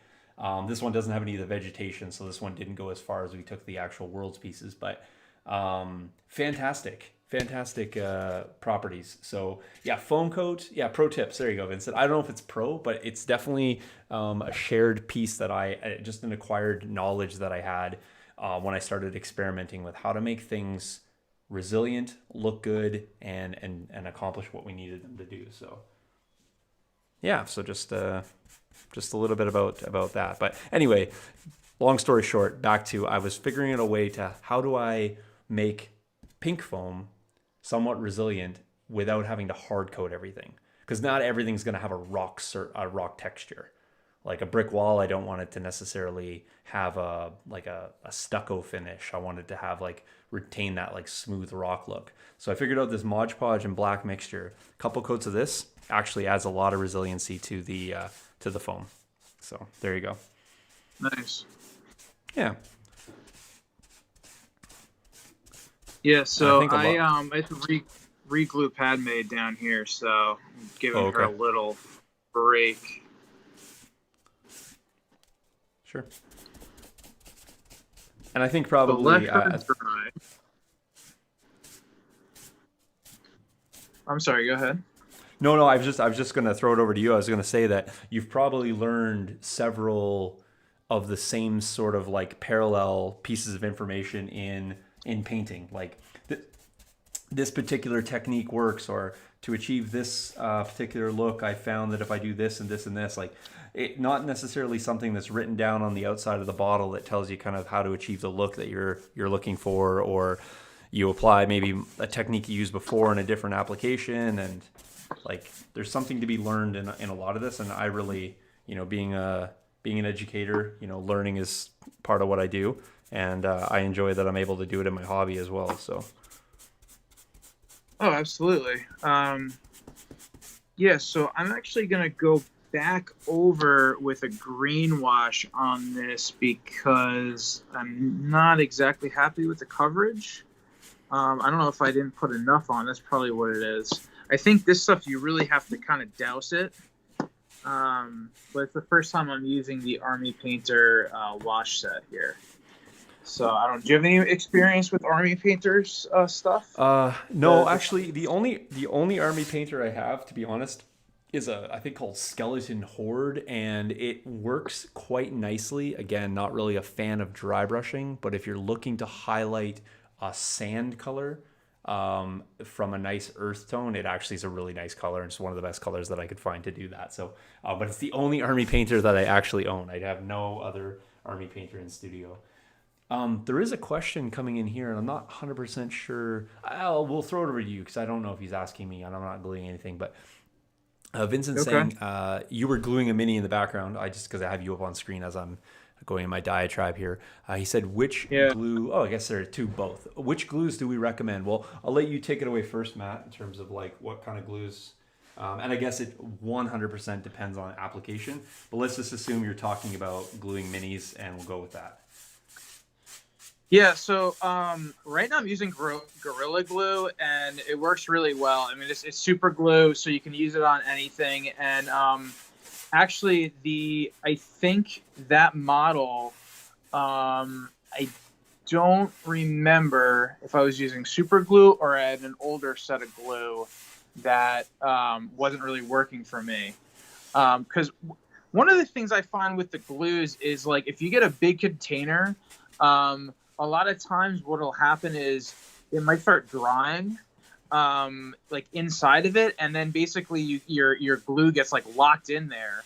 And what I found what was cool about this container design is there's two ways to open it. You can open it with a brush, like you kind of saw me doing before, or what you can do is it has an applicator tip as well, which is kind of neat. So I've been kind of using the brush side, but I might start messing around with the applicator too, depending on how big the piece is. But depending on what material you're using, yeah, like you can use plastic glue. I mean, with the plastic glue, what's going to happen is it's going to chemically bond, the two pieces of plastic together. So you need to make sure that the type of plastic that the model's made out of is usable with plastic glue. Because I'm not like a chemist or anything, but I know that there's a difference between certain types of plastic. I put the softer plastics, you have to use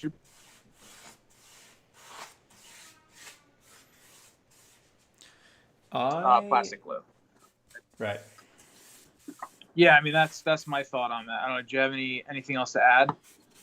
I use so I buy my glues all from I really have I've used a lot of stuff over the years, right? I've used like like the testers, like little metal tubes. I used to love those for like 35 scale, 35 mil, or 1/35 scale, sorry, models. And then I was using a lot of like just sort of like generic stuff. I've used GW glues in the past, just their Yeah. plastic glues, but probably in the last probably like 6 or 7 years, I've been primarily using all Bob Smith Industries glue, the glue line, and so I have several glues from that company.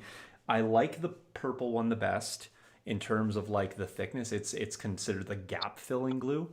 Um, the issue with me is I really struggle to use super glue. It messes with my my nostrils, my nasal passages. So I have to be very careful about how long I work with super glue. And doing a lot of scratch building, I've definitely like burned out my nostrils a few times, like several days. I'm like I cannot do anything, and it's like really bad. So it's just tough. I mean, honestly, now it's a little less tough to wear a mask because I'm kind of used to it, but wearing a mask with it is important. But I like the Bob Smith Industries stuff. A couple reasons. You can buy it in large quantities. So counterpoint to what Matt's saying, you can buy it in large quantities. Now I don't find that it dries out, but I think the bottles may be a little bit different. And it comes in a pretty. So I buy it like in like 250 mils. And that's a lot for super glue. Like, I mean, the average bottle of super glue is like 2 mils, 4 mils, something like that. So these are pretty big bottles. Now, the cool thing about the glue is that they actually make a gold version, it's called. And it's the same gap filling glue, but it has none of the smelly chemical agents in it. It's actually odorless. Here's the kicker though. Like the 8 mil bottle is like $48 to buy. And that's ridiculous. It's like we're taking something out of this and we're making it more expensive. So sometimes I'll buy that stuff if I can get it. Like if I can find it for like a decent sale price, I'll get it. I like it. So if you have an issue with it, it's good. There is a possibility of getting an odorless one. However, I generally just use the gap filling glue, and it's the purple one. Now they also sell, like in their line, they have lots, right? They have a very thin one. It's the blue one. Please be careful. Blue and purple, completely different. I've told this story 100 times, so I won't tell it again. But when you pick up the wrong bottle and you go to pour out the blue stuff, which is like thinner than water, it comes out very fast. And you've probably applied too much crazy glue or super glue at some point in your life on something. You know it makes a mess, even if you get a couple drops. Well, just imagine pouring out like several milliliters of this stuff and what kind of mess that made. Now I will tell you, I didn't make that mess, but I made the mistake of telling somebody, oh yeah, super glue's right over there, just grab it off the shelf, forgetting to say don't use the blue bottle. And so of course they grabbed the very first one, which is the blue, and then proceeded to glue a model to the table. And the only way for her to get it off is we actually had to use a hammer and smash the model off the table, because that's how quickly it dried, and that's how much glue they applied by accident. So anyway, I did kind of tell the story, but it's funny. So Bob Smith Industries, to answer your question, I really like their glue. Although, like Matt said, he's using Gorilla Glue. I've used several others. I think as long as you use the right glue for the job, I don't think the brand is dependent. But I would recommend make sure that you get the right glue for the task. Like anything, it's a tool. Get the right one. Okay, so yeah, so I totally agree with you there. I really like how the blue wash came out on this alien face, and I just did like the first layer of highlight on it with the actual base color, and I painted the eyes in with the base color. I don't know if you can really see it on camera here, but yeah, it is. It's coming out good. I like it. The blue wash from Army Painter. Nice. Well, I got a little bit more glue or paint applied there. I always manage to bring over way more things by the time I've got all the examples of things I wanted to show. So I should show this because I have a little bit of a better a camera set up here. 2 weeks ago, I was working on a piece, and I think the light's a little bit better, so I'm going to show you guys right here. So this is actually the piece that I finished. I started this 2 weeks ago on stream, just doing the rock work, but you guys can definitely pick up the color a lot better under this camera there. So I was telling you guys, and I'm sure you can see that too, Matt. I was just saying, like, it's not as red as I started off with a very red palette on this one. In fact, it was like almost like a I want to say like a Mars basically, and then I was able to bring it up with the washes, and then my highlighting, and I talked about this last week, is my highlighting technique is I actually like to use pigments, because the pigments go on so soft and they fall over the piece, and really I feel that they land and adhere and stack up like a natural buildup of like dirt or debris or dust or whatever you're trying to use your pigment to emulate. In this case, I was trying to do like a deserty dust. It really builds up and accumulates in a more natural flow, just because it will pool in the regular spots versus a dry brush. A dry brush is going to go on your highest points, and that's really all you're going to have it sit on, because you're using the technique that you do is designed to pick up the high points. I much rather have things accumulate on the flats and just build up a more natural look. So yeah, anyways, I just wanted to show that. There is a tutorial. It's on the Patreon, but it'll be public in a few months. If you guys are interested, you don't have to go check it out. I'm just saying, if you want to know how I did this, I did the entire process. It's a full video, and you guys can see that. And whether you want to wait or not, that's up to you. But it's all there, so I won't be able to redo the whole thing, because obviously I did it off camera. I did it on camera, but off stream. But the whole thing's there. So if you guys want to know how to do that, I will show you that. But I'm adding things to the queue. I'm kind of making a little list here. You guys want to know the paper towel technique? I'm going to do that. I can do a small tutorial on pigments. Somebody asked me to do that as well. And we'll just keep adding things to the queue. Same thing for Matt too. Like, if you guys are looking for a particular technique, I know he's painting pieces, but we can do one-offs. We just don't plan anything specifically for stream for you guys. We want to make it very, very natural. What are we working on today? And that's what we're showing you. Yep, I am ready to apply my last layer here. This is the cap that's going on right before I build the lid. I got to build the lid after this, but I want to get this piece on because my lid needs to go a little bit wider than the current top. This is gonna fit right over. Just not sure if this is the correct orientation. I don't think it is. Yeah, I'm pretty much just painting some alien hands right now. Kind of boring, but you know, got to get these hostages off the table here. They've been on the table for a little too long. It's not boring if it's part of the process. That's what I tell people. Like, that's true.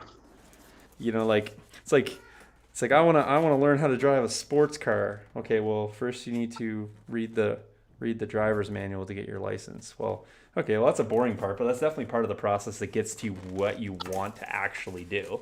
So, and it's a necessary part, right? So, it's kind of my conversation with kids, like, why do I have to learn this? Well, you've got to learn this to do whatever you want to do after. So, what do you want to do when you leave school? Okay, great. Well, spelling's part of that, or this math question's part of that, or, you know, it's not a great part, but it's a part. So, right. All right, so I think Padme is ready to get her final highlights on some of these guns, except for the one that I forgot about. So we're going to keep going with that. Take a break from the alien for now.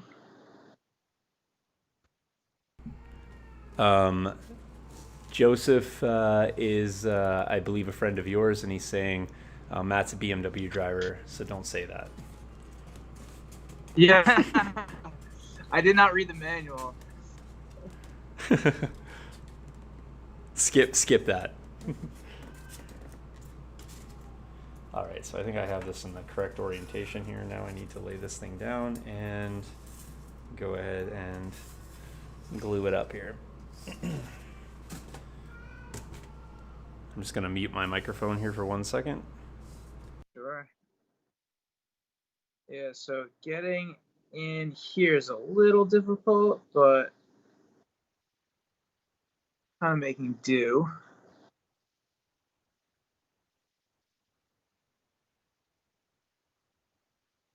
I kind of figured that the shading would kind of block some of the shine here, so I think I might throw a wash over it just to kind of tone it back a little bit, since I don't really want the focus to be on the side arm here.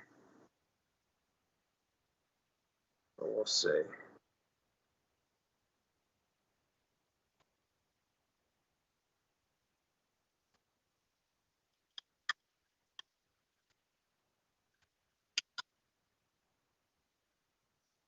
Sounds like you're in a wind tunnel, Shawn. Huh.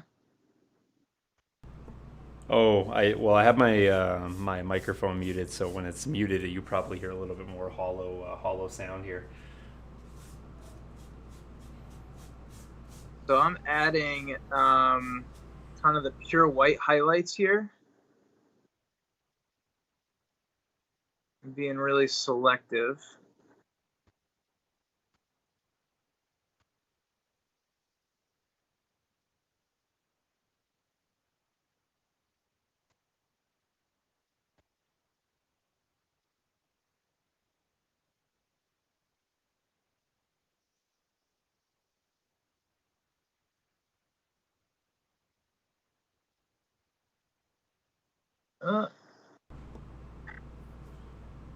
One of the things, if you mess up, you kind of wipe the paint off real fast and you kind of save it, especially when it's thin enough,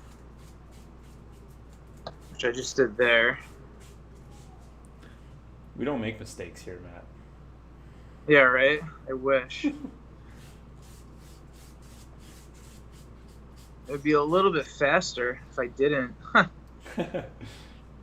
I mean, that's where we're learning, right?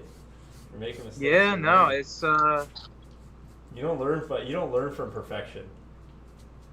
that is true. You learn more from mistakes, I think, than like doing things right, because sometimes you just don't know it, 100%.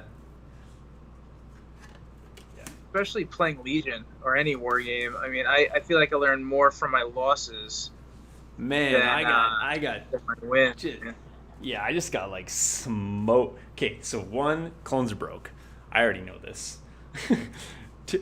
I just been like, I have clones and I just outright refuse to use them right now because like they're so strong and it's like it's a negative play experience for sure. Now I've played enough. That bad?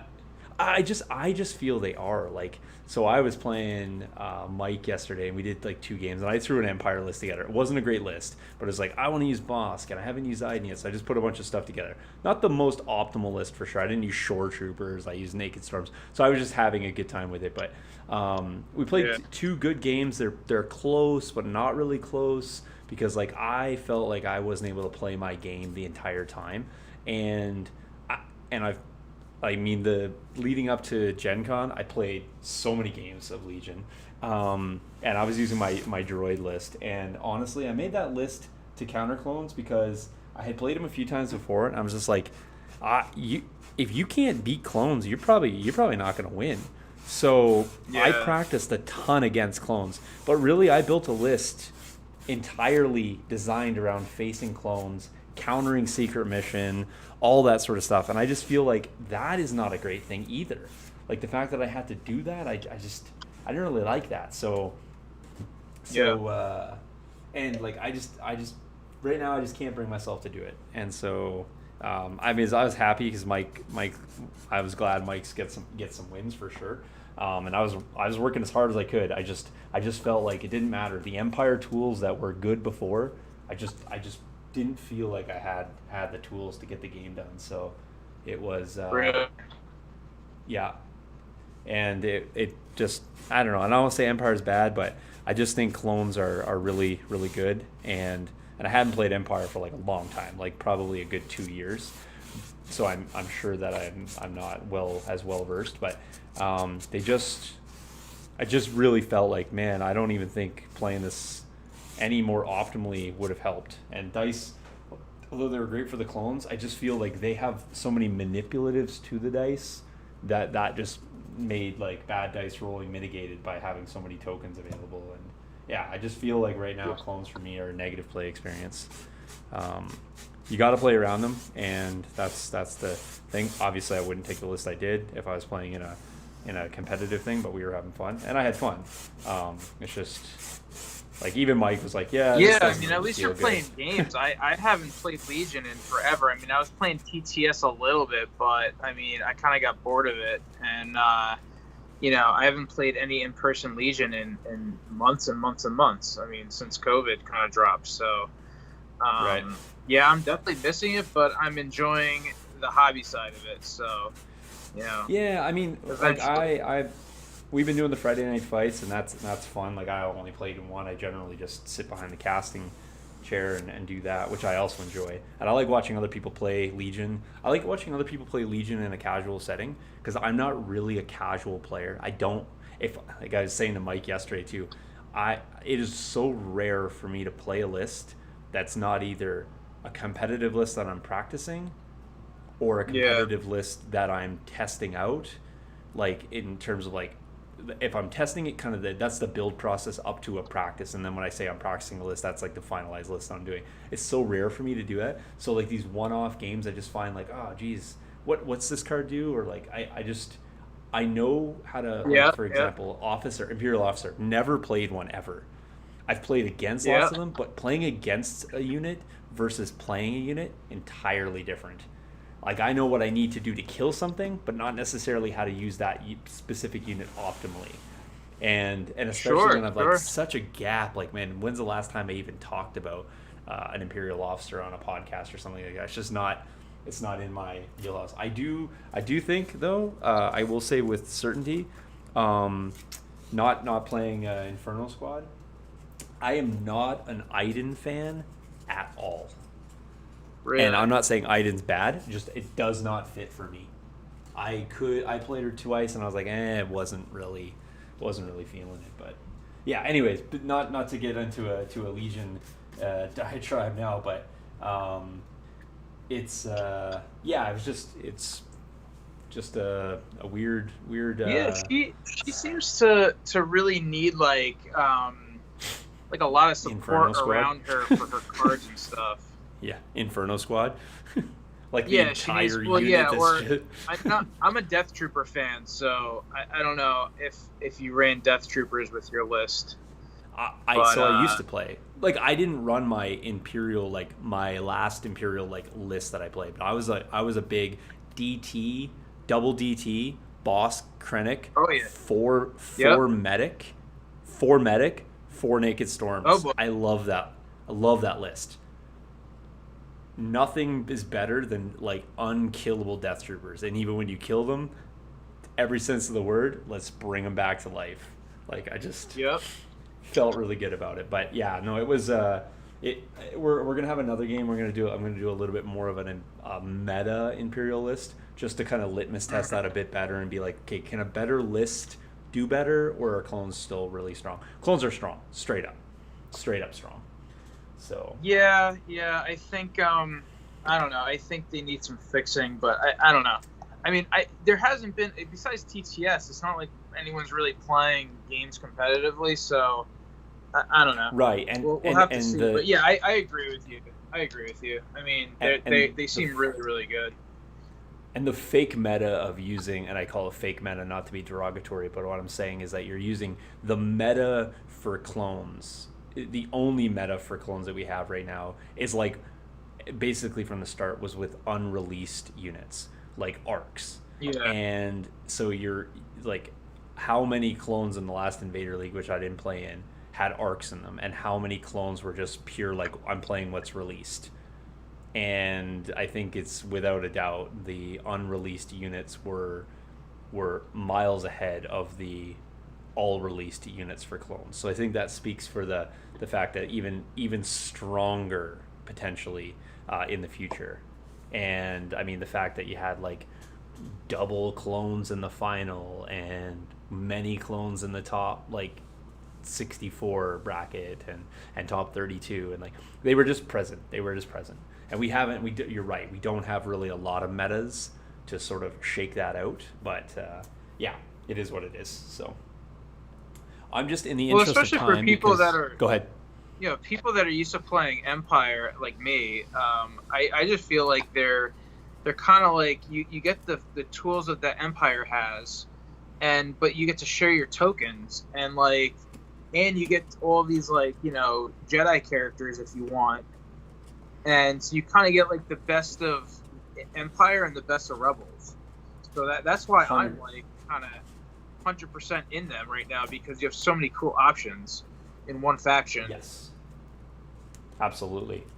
And another thing too, and we talked to Mike and I. Well, I mean, we extensively talk while we're playing, and I'm just giving my my synopsis of how strong I think they are. I mean, it's not like it's any secret. I've been saying it basically since we've seen them out, and I'm not going to change my tune. I mean, if I'm playing them, they're still broken. It doesn't matter who's playing them. I just think that they really just are strong. But regardless of that, what I was about to say was the real efficiency of them, if you will, I believe, is the fact that they have no significant loss of action potential. And when you don't have to make a choice, I think that just puts you in a very strong position. And I'm not saying that you don't like they just like autopilot themselves. What I'm saying is that I'm just moving this piece to space it accordingly. Is that some of the tough choices that you make in Legion are, what actions am I going to do? Yeah. If the tough choice in Legion becomes, I will just do 2 actions to potentially benefit another unit, that becomes a pretty much a no-brainer choice. And the other nice thing with them in the particular build that he had, which is pretty standardized, is the low activation count of the army, which up until this point I think you can agree is probably one of the biggest detriments to certain lists, is getting out activated. You can have all the best activations, but if you're out activated, it can sometimes hurt you.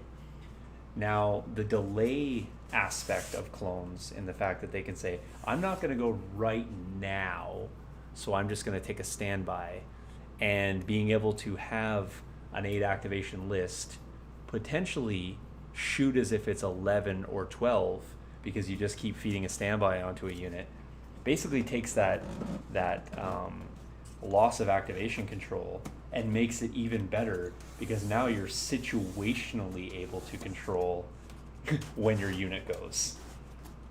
Yep. So they just have a lot of great things going for them. And I mean, as I always say, anyone can play them. It's not like they're only available to one person.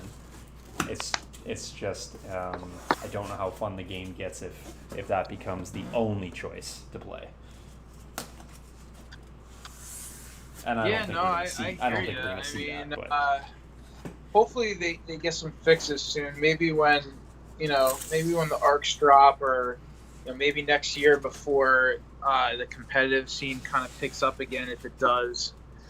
Hopefully we get a little balancing. But I mean, I guess we've just seen it on TTS, and since they've been available on TTS for a while, you see a lot of reps with it.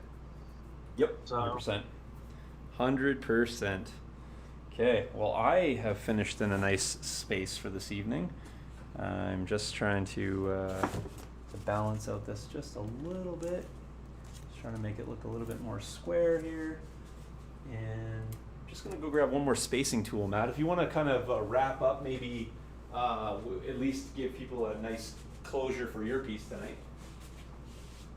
Yeah, absolutely. So, really happy with how Padme's coming along here. I just did a wash on her more like beige colors, which I think I need to do the belt too, but I could do that at another point.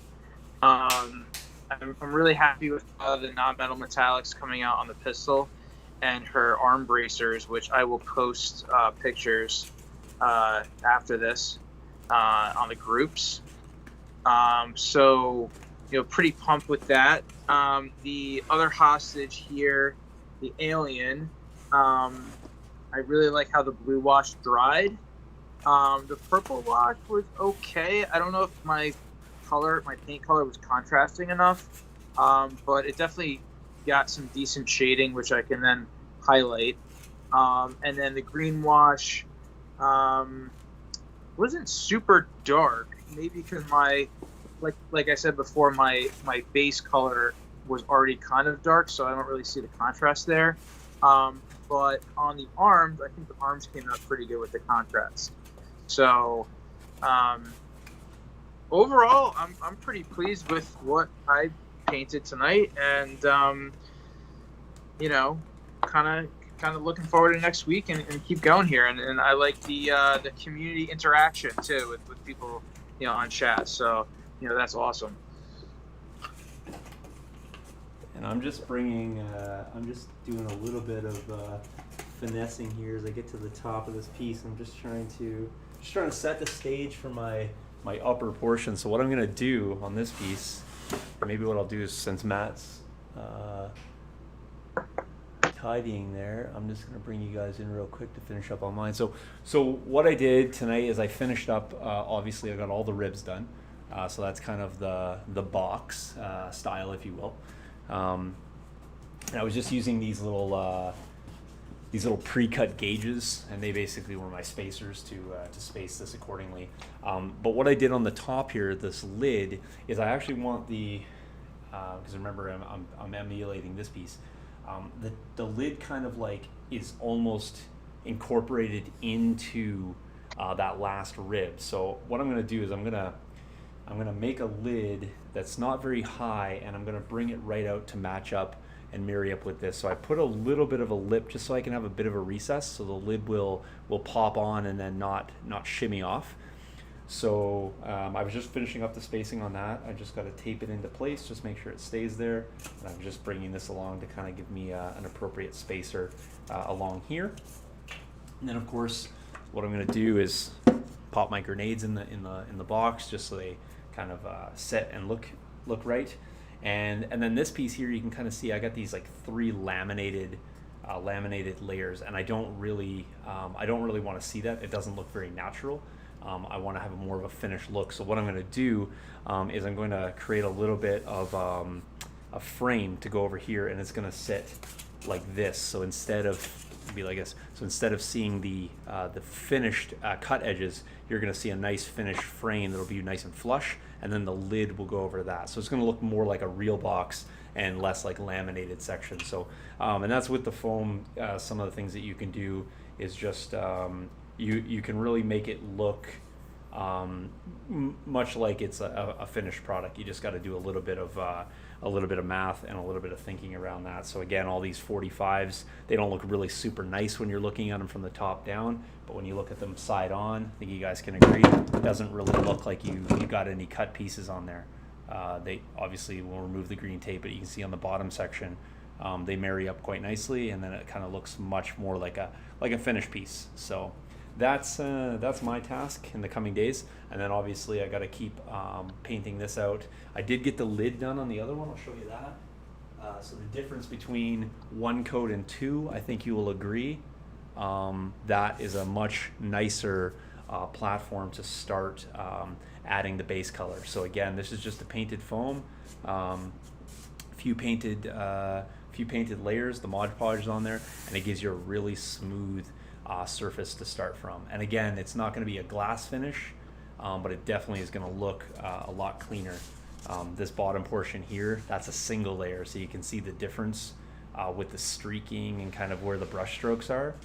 Once you get to that second layer and you start getting a nice smoother finish, all the brush strokes disappear, and I've just done that the exact same way. So the more layers you get, the more smooth the finish. So I may even go to third layer. I'm not 100% sure yet, but I think I'm going to do a test piece with 2 layers. I'll do a spray test, make sure I don't get any depressions or divots or pit points. And then as long as I don't get that, I'll go ahead and give this a coat. If I do, I'll try 3 coats. So obviously doing tests, as I said, test pieces are always to your benefit, and they will help you out a lot before you go on doing anything large. I don't want to wreck a piece that I've worked several hours on just for a small stage when I can just set up a small test sample, much like Matt's probably testing when he's painting small pieces, and test a little bit. If you like the look, then you carry that on. If you don't, you cover it up and you move on, kind of thing. So do it in an inconspicuous location, that sort of stuff. So that's me for this evening. So I'm gonna jump back real quick. Matt, you're still there, eh? Yeah, I'm here. Just kind of getting to my photo booth ready for when we get off. But yeah, Gotcha. I'm doing pretty good. I'm gonna jump back here on my screen here real quick so I can. Yeah, I didn't yeah. bring my mouse just so I can give an appropriate send off for people so they actually know they were kind of talking to people here. So and Matt's getting all cleaned up. Look at this guy, he's diligent. I just leave my stuff for like 3 days before I come back down and touch it. So I'm just kidding. I gotta clean it up for Friday night fights, but I wish I could just leave it. So I do have several more hours of work to do tonight. So but thanks for hanging out, folks. I know we got a couple subs, and if you didn't sub and you're watching this later, do us a favor. It's absolutely free. It does not cost you anything. You can check out the TheTerrainStudio Patreon. That helps us out a lot because it's it just helps us do this stuff, pays for streaming service, all that good stuff. But it's 100% not an obligation. But clicking on YouTube, if you can make that happen for us, it just helps us out. And really what it does is just gives you a notification next week when Matt and I jump on, if you don't remember, because although this may be a priority for us in the week, we know that you guys probably aren't changing around your schedules for the hobby hangout, but you can always consume this later. You can consume it later though, Matt. What we're saying is we are live now, but this will exist in eternity on the internet. So I mean, next week when you want to catch up if you missed it, or if you're looking to just catch up on past episodes, they're not all up on YouTube, I will be honest. So this one will be the first one that will go up on there, but then henceforth we will put them all up on YouTube so that you guys can check them out there and consume them all in one place. So awesome. Well, it was a good long episode tonight, Matt. I did enjoy hanging out. So do you got that Padme handy there that you can throw up to the camera one more time? I want to kind of see it because I think I can see it pretty closely here. So focus, I don't know focus. And so you haven't done the skin tones on her yet, right? No. Let me What's the take? Yeah, grab your other one because I think that'll give people a nice indication kind of where you're going with that. Yeah. So. Here we go. Yeah, there we go. Yeah, so one is obviously metallic, yep, and one's non-metal metallic. So right. I mean, frankly, the non-metal metallic takes like way longer, like 10 times the amount of time.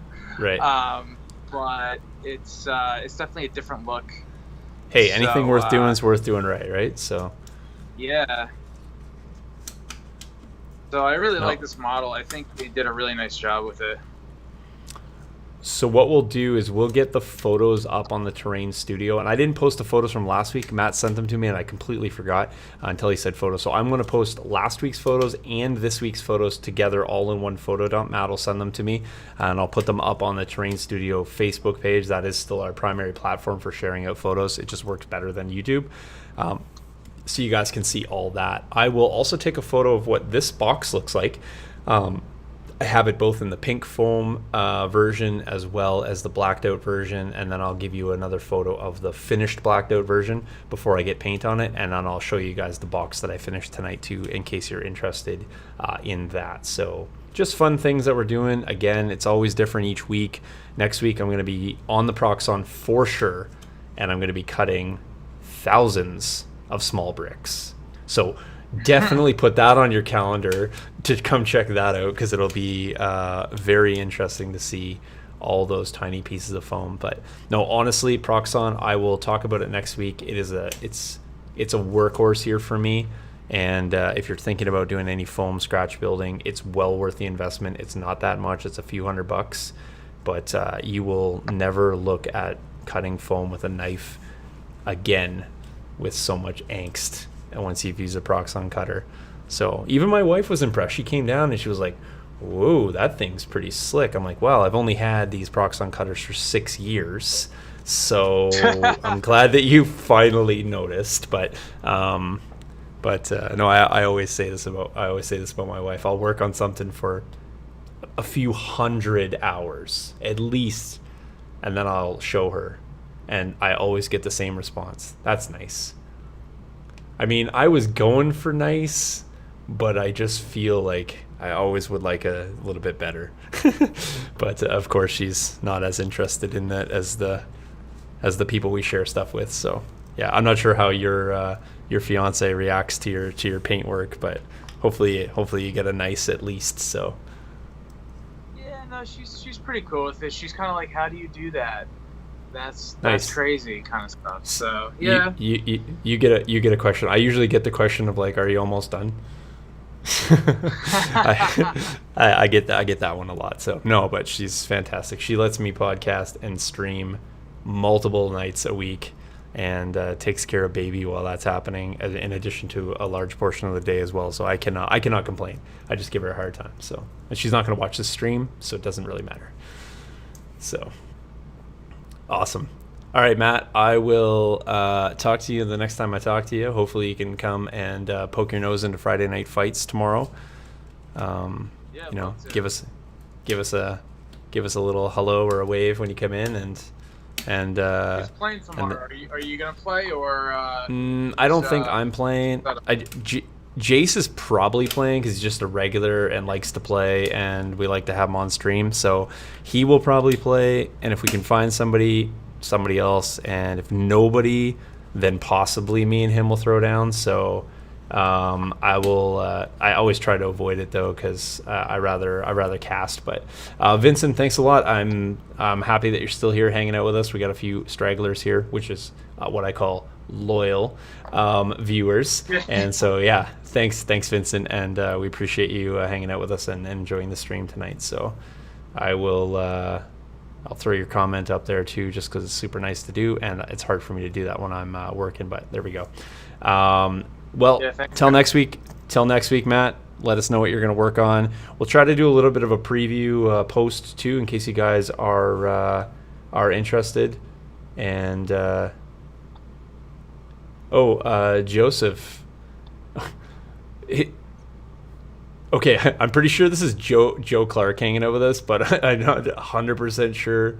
And if it is Joe, I'm going to wait now at this point for you to comment in comments. But I really need to know what the last name is all about. But the answer is yes, we really do need someone. So if it is, then it looks like it'll be Joe versus Jace tomorrow. So and I really hope that he comments right now that it is. So I'm waiting. And Matt's now waiting. So now you're holding up two of us, Joe. Wait, what? He's trying to play? I think he's talking about TTS. Okay.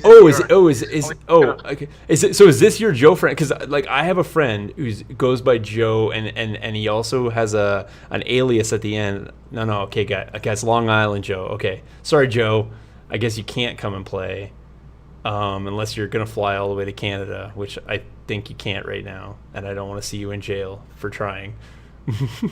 But yeah, no other country wants us Americans anywhere near them. So I mean, interesting, and not that we'll trail this on. It doesn't matter. This is our show, Matt. We can do whatever we want here. So, what I was gonna say, I heard today, and I hope this is not true, because if it is, selfishly, it means I can't travel to LVO. But I heard today on the news that our border may be closed until next summer. Wow, what? That's so crazy. That's a really long time. So that means no LVO for me, potentially no Gen Con, even if there was a Gen Con next year, because who knows what summer means. and no worlds, or like I'm not trying to catastrophize and say the sky's falling at this point. There's certainly priorities in the world that are not Legion. But what I'm saying is that's just a long time. What that says to me is that we're nowhere out of this even close. And I know that it kind of goes in ebbs and flows where we feel like, oh, it's improving and it's getting better, and then we hear it's just worse. So, I heard that today. My wife told me, and I was like, oh, geez, my mind immediately went to, well, that takes this off the table. Which if it is, it is. I mean, it's off the table because it's a safety risk. At the end of the day, it's just a game. But man, I really hope not, because there's a lot of people that rely on the border for many things that are not game related. So, but yeah, I mean, hopefully we're good. I mean, hopefully we get a vaccine, a safe one soon. But you never know. I don't know. I think we're in for a long haul, personally. So yeah. Joseph commenting on here. He's saying he thought it was on TTS. No, one of the things, Joseph, that we do for Friday Night Fights, which we pride ourselves on, is it's real Legion that's going on right now. Real live games, real players, real commentators, and so we try to fill that void of not a lot of gaming going on. And I'm sure people are playing games, but we're just trying to bring it to people that otherwise can't. So I do appreciate, though, you being a potential step up for that. But maybe Matt will take you up on the TTS request. So I mean, he is not getting many games in. So yeah. We'll see. I need to get all these things painted. I want to be ready when we can actually play, whether it's LVO or the summer or whatever. I don't know. So Matt goes into a hole, paints all this stuff, he merges with a list. He's like, "Hey guys, look at this," and we're like, "That's like 6-month-old meta, Matt. It's no longer good." Yeah, right. I'm sorry. You need to go back and paint units that are actually relevant. So seriously, I think you're safe. You're safe with vital assets because it's going to be relevant. You'll need hostages, so that's potential. I think you're safe with arcs. Yeah. That's good. Padme is a boss, so. And Joseph's also saying that you're his only games. So. Yeah, we play occasionally. We haven't played in a while because we've been pretty busy. But gotcha. Yeah. Cool.